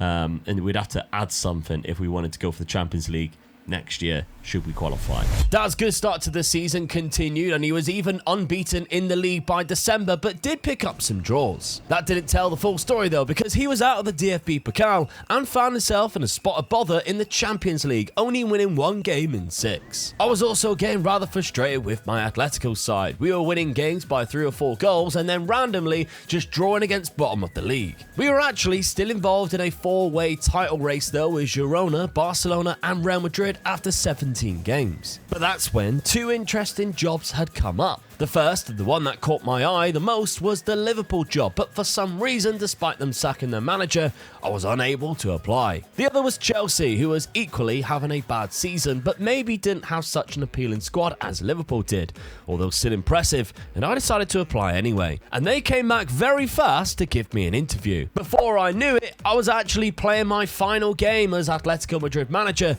and I was off to London. As the Chelsea board really liked what I had to say and decided I was the man to take over to save their season. They had an aging midfield and a good but not great defence. However, their front 4 was all world-class players, and I knew straight away I needed to go attacking to be successful with this side. And within the first 8 weeks, I had won every game bar 1 and even played Dad's old Southampton side 3 times in the league and both cups, and won all 3 games, including in the EFL Cup final, which means we have already won a trophy after only taking over 2 months before. Back in Germany, Dad was still leading the title race, but only just ahead of Dortmund. However, it was already curtains for him in Europe, as he failed to get past the knockout playoff round and was eliminated by Aston Villa without scoring a goal in both legs. What was even worse for Dad though is that with Chelsea, I was actually in the Champions League and made it to the quarterfinals at a time that I should be favourites to win. And we did just scrape through to the semi-finals after a 0-0 draw in Rotterdam and in a tight game at Stamford Bridge, picking up a 2-1 win. League-wise, Dad had opened up a 3-point gap with Bayern and should go on to lift the Bundesliga title with the fixtures that he has remaining. My form in the Premier League was also good too, and although we couldn't catch champions Arsenal, I brought this team up from 6th or 7th place to 2nd in the league. Plus, we have a chance at winning the FA Cup too, with a final on the horizon against Manchester City. But the most important game, however, was the semi-final of the Champions League against Barcelona, and the home leg did not start well as Gavi smashed in the opener. Thankfully, just minutes later though, we had a penalty that Evan Ferguson decided to miss. He made up for it though after half-time, finally scoring an equaliser on the night, and from there we were absolute monsters and continued attacking Barcelona's goal, scoring 2 more goals in the 74th and the 85th minute to put us up 3-1. Barcelona did score a late goal with Lamine Yamal, but I will take a 3-2 advantage in the first leg to the new camp. In the second leg, though, we failed to even get our shot on target, but we also managed to keep a clean sheet,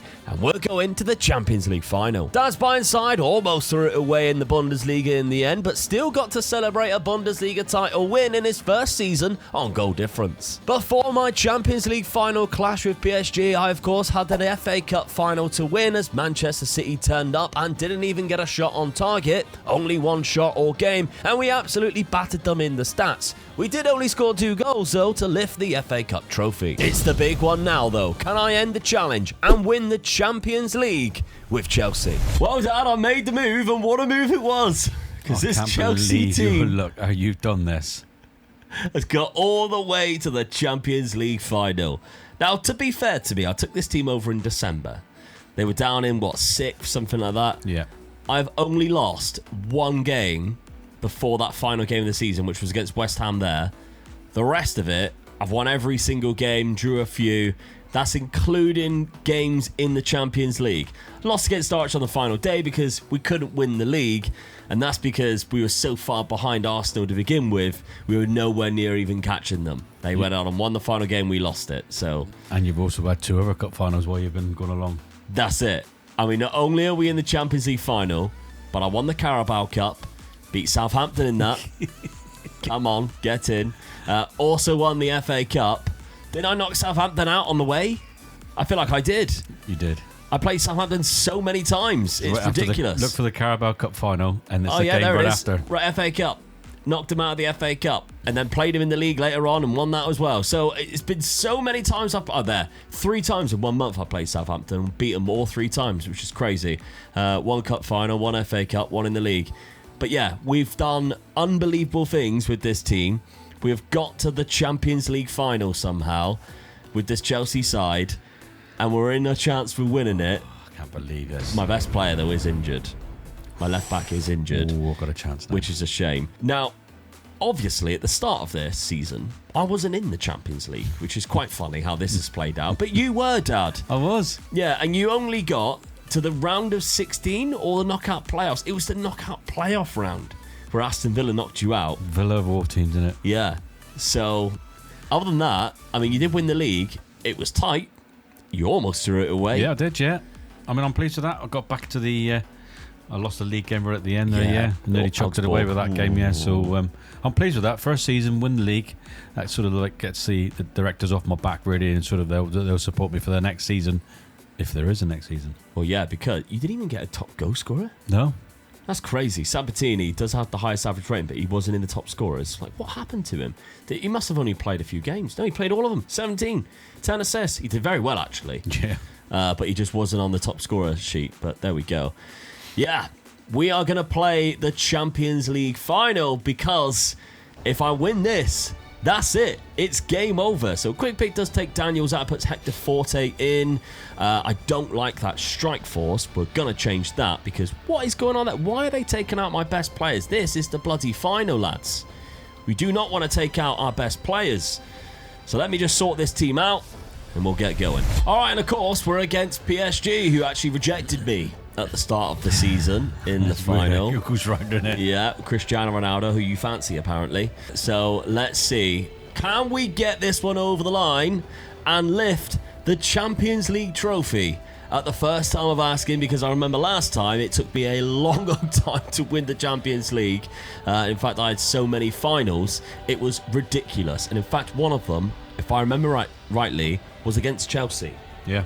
It was, yeah. So, can I get this one over the line at the first time of asking? The beautiful Champions League music is playing. It's a 4-2-2 versus a 4-2-2. Who is better, though? Let's find out.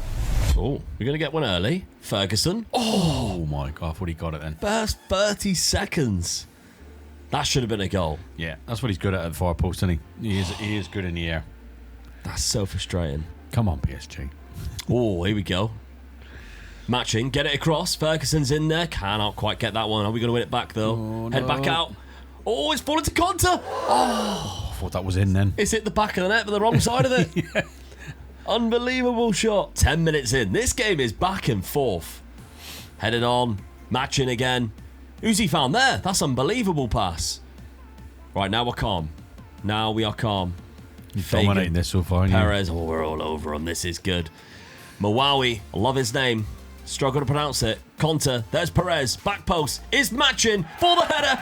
And it's in. Carlos matching. Go on. The quick pick put him out of the team. Couldn't believe it. He's unbelievable. He's one of our best players. That left-hand side has been his all season. And it's his today. What a win on the back post. He absolutely dominated Beatty in the air. Who's that? Brown. Didn't stand a chance. Awful jump. Get up. In off the post. Come on, 1-0. Oh, it's a corner. 15 minutes in to make it 2. Oh. 27 minutes in. I've had 9 shots. They've had 1. And you're going to have another one, Pollock, today. They've had one shot. What's going on? It has been all Chelsea. How's this team made it to the final? Oh, what? Oh, now we're in trouble. Now we're in trouble. Oh, too late. So it's going to be back and forth. Lukic. Oh, what a run. Completely against the run of play.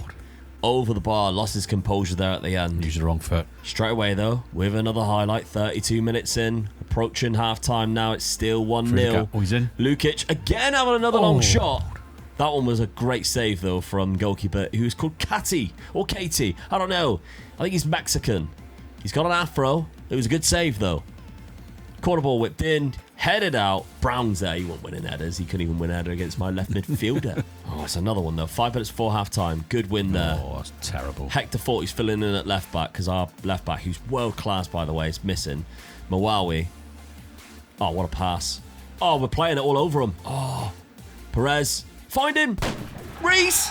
Felipe Reese. Come on. It's 2-0 before half-time. Felipe Reese with the goal. Perez with the assist. This is easy, lads. This is so easy. We are knocking it around them. Captain Mawawi has been unbelievable, by the way, from that right-hand side. He's been so good. But Reese finding a nice little space there at the near post, smashing it in. It's 2-0 going into half-time. Or is it going to be... Come on. 2-1 or 3-0? We'll see. PSG are on the attack, but Soulé is being pressed hard. Oh, Scalvini finds him wide. Oh, Sorry, what a ball. Emery. Oh, he's missed. Missed opportunity. Oh, how did he miss that? Bad miss as well from Kristic. Well, it is half-time and it is 2-0, but PSG have missed 2 very good chances there. We've taken our chances. Yeah. And so far, that is the difference. That has been the difference between these two sides. We've even got a kick-off highlight. So we'll see what happens from this. Perez, he's been class. I think he's got at least 1 assist. Right on cue, isn't it? There he is. He's got it again. He's got it again. Fagan. I think he's got at least 1 assist. I can't remember who got the first one. Hector Fort playing it around the back. Teasing this PSG side. Fagan, come on. Push it forward. All the way, lad. He's gone. Oh, he's on a right run. All the way to the byline. He's looking at the line. Plays it back to Perez. Conter. Ooh. Headed out. Now we haven't got centre-backs in the right position. Yeah. Unless we close it off. Oh, what a good pass. Run, good run. Oh, what a ball. Took it well. Wow. Took that so well. Punished you for that by doing that run, didn't they? Yeah. Oh, it's VAR, though. This would be hilarious. Oh. I don't believe this. Miles off, and from that free kick, we have another highlight. If this turns into 3-0, that'll be hilarious. We've given the ball away too easy though from Mawawi, playing it around us now. The 4-2-2 versus the 4-2-2-2. Oh, you turned back. You should have been outside him. I missed an extra 2 in there somewhere. There's lots of 2s going on, all the way back to the goalkeeper. Oh, that was a hard pass to his feet. The press is good though. He nearly done it himself then, didn't he? Jalassi. Good ball. Let's get it in. He's there. He's there again.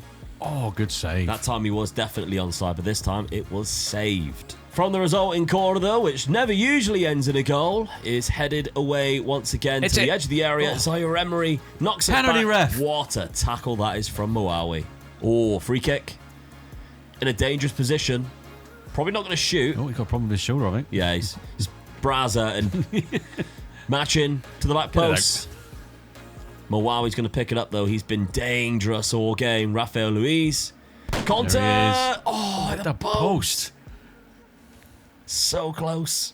Okay. Playing it out from the back. They've got a high press going on right now. They've got to do something. Fagan's trying to bait them in. There's Luiz. He's found Mawawi.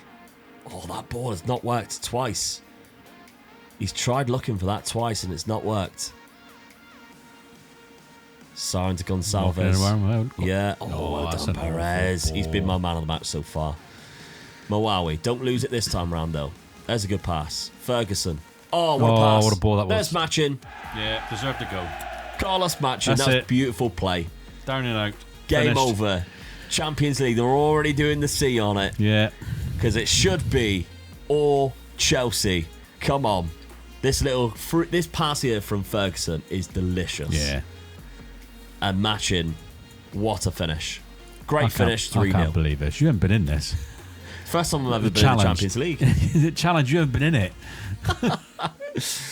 Come on, let's go. It's going to be 4-0 now. Let's make this. I mean, you were enjoying winning European finals 5-0. I'd like to do exactly the same, to be honest. That would be great. Belosian finds Lukic. Cannot do the same as... he's in. Oh, he's in, even though... Oh, he's chipped the goalkeeper. You can't do that. Chipped the goalkeeper and missed. Mate, you're 3-0 down. You've got to put it in the net. Oh, that is so poor. I'll take it, though. Corner ball to PSG. There it is. Headed out. Rafael Luiz knocks it forward. There's nobody there, though. Jalassi to Farfan. Farfan's going to take it down the left. Baloshan. Oh, they've worked it well. Lukic has got space. There is a gap. That's a good go. Nikola Lukic. That's a good go. I don't think it's even going to go to VAR, that one. That's just a straight-up finish. That was a hell of a gap coming through there, wasn't it? Yeah, that was a good goal. All right, 3-1. Game's not over yet. Oh, I don't know. He did look close to that. He could have been offside, yeah. Goalkeeper sold it to that back post. That was awful keeping. He's not the best goalkeeper, I will give him that, although he does have a 7.1 average rating at the minute. Well, they're going to get back in this game. It's going to be a quick one now. Yeah, I'm going to have to make some changes. I think I need to, I don't know, a bit of time wasting here and there. Let's lower the tempo down a bit, keep the ball. I reckon that's what we need to do.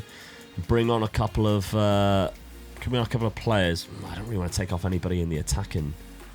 Everybody attacking-wise has been doing really well. Let's bring on Moises Caicedo. We've got Moises Caicedo to come off the bench, which isn't too bad. To be honest, I might just change both midfielders and just put legs in there. And right now, we haven't really got any other options at the... So Ruben Perez is struggling, but he's got an 8.4. We don't actually have any backups because of how bad our injury situation is. So we're just going to have to rock with it. It's the last game of the season. He's gone on holiday. Yeah.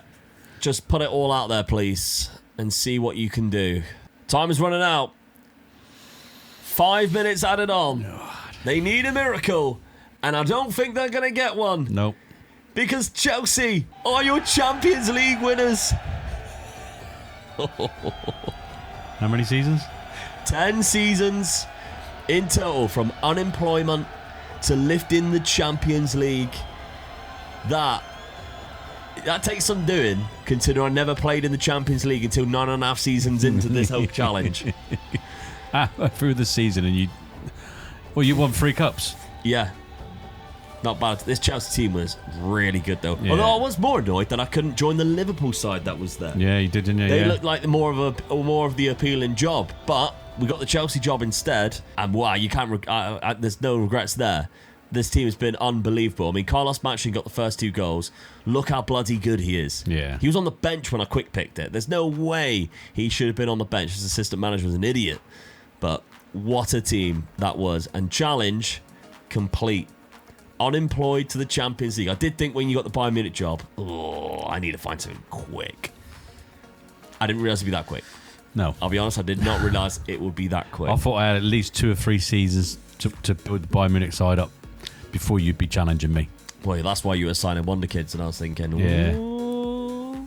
But there we go. Hope you've enjoyed another episode of Unemployed to the Champions League. It is complete and over with, though. Chelsea are the Champions League winners with Omega Luke as the manager, who, by the way, remember, only took over in December. So I basically did, what's his name, who did that for Chelsea? He was the Portuguese manager. Why am I asking you? You're terrible with names. I'm terrible with names, isn't I? Roberto Martinez. Oh, yeah. Didn't he do that? Didn't he win the Champions League with Chelsea after only taking them over halfway through? I'm pretty sure Roberto Martinez did it. Maybe even Thomas Tuchel after Lampard. It was Thomas Tuchel after. I'm pretty sure both of them did. Lampard. Yeah.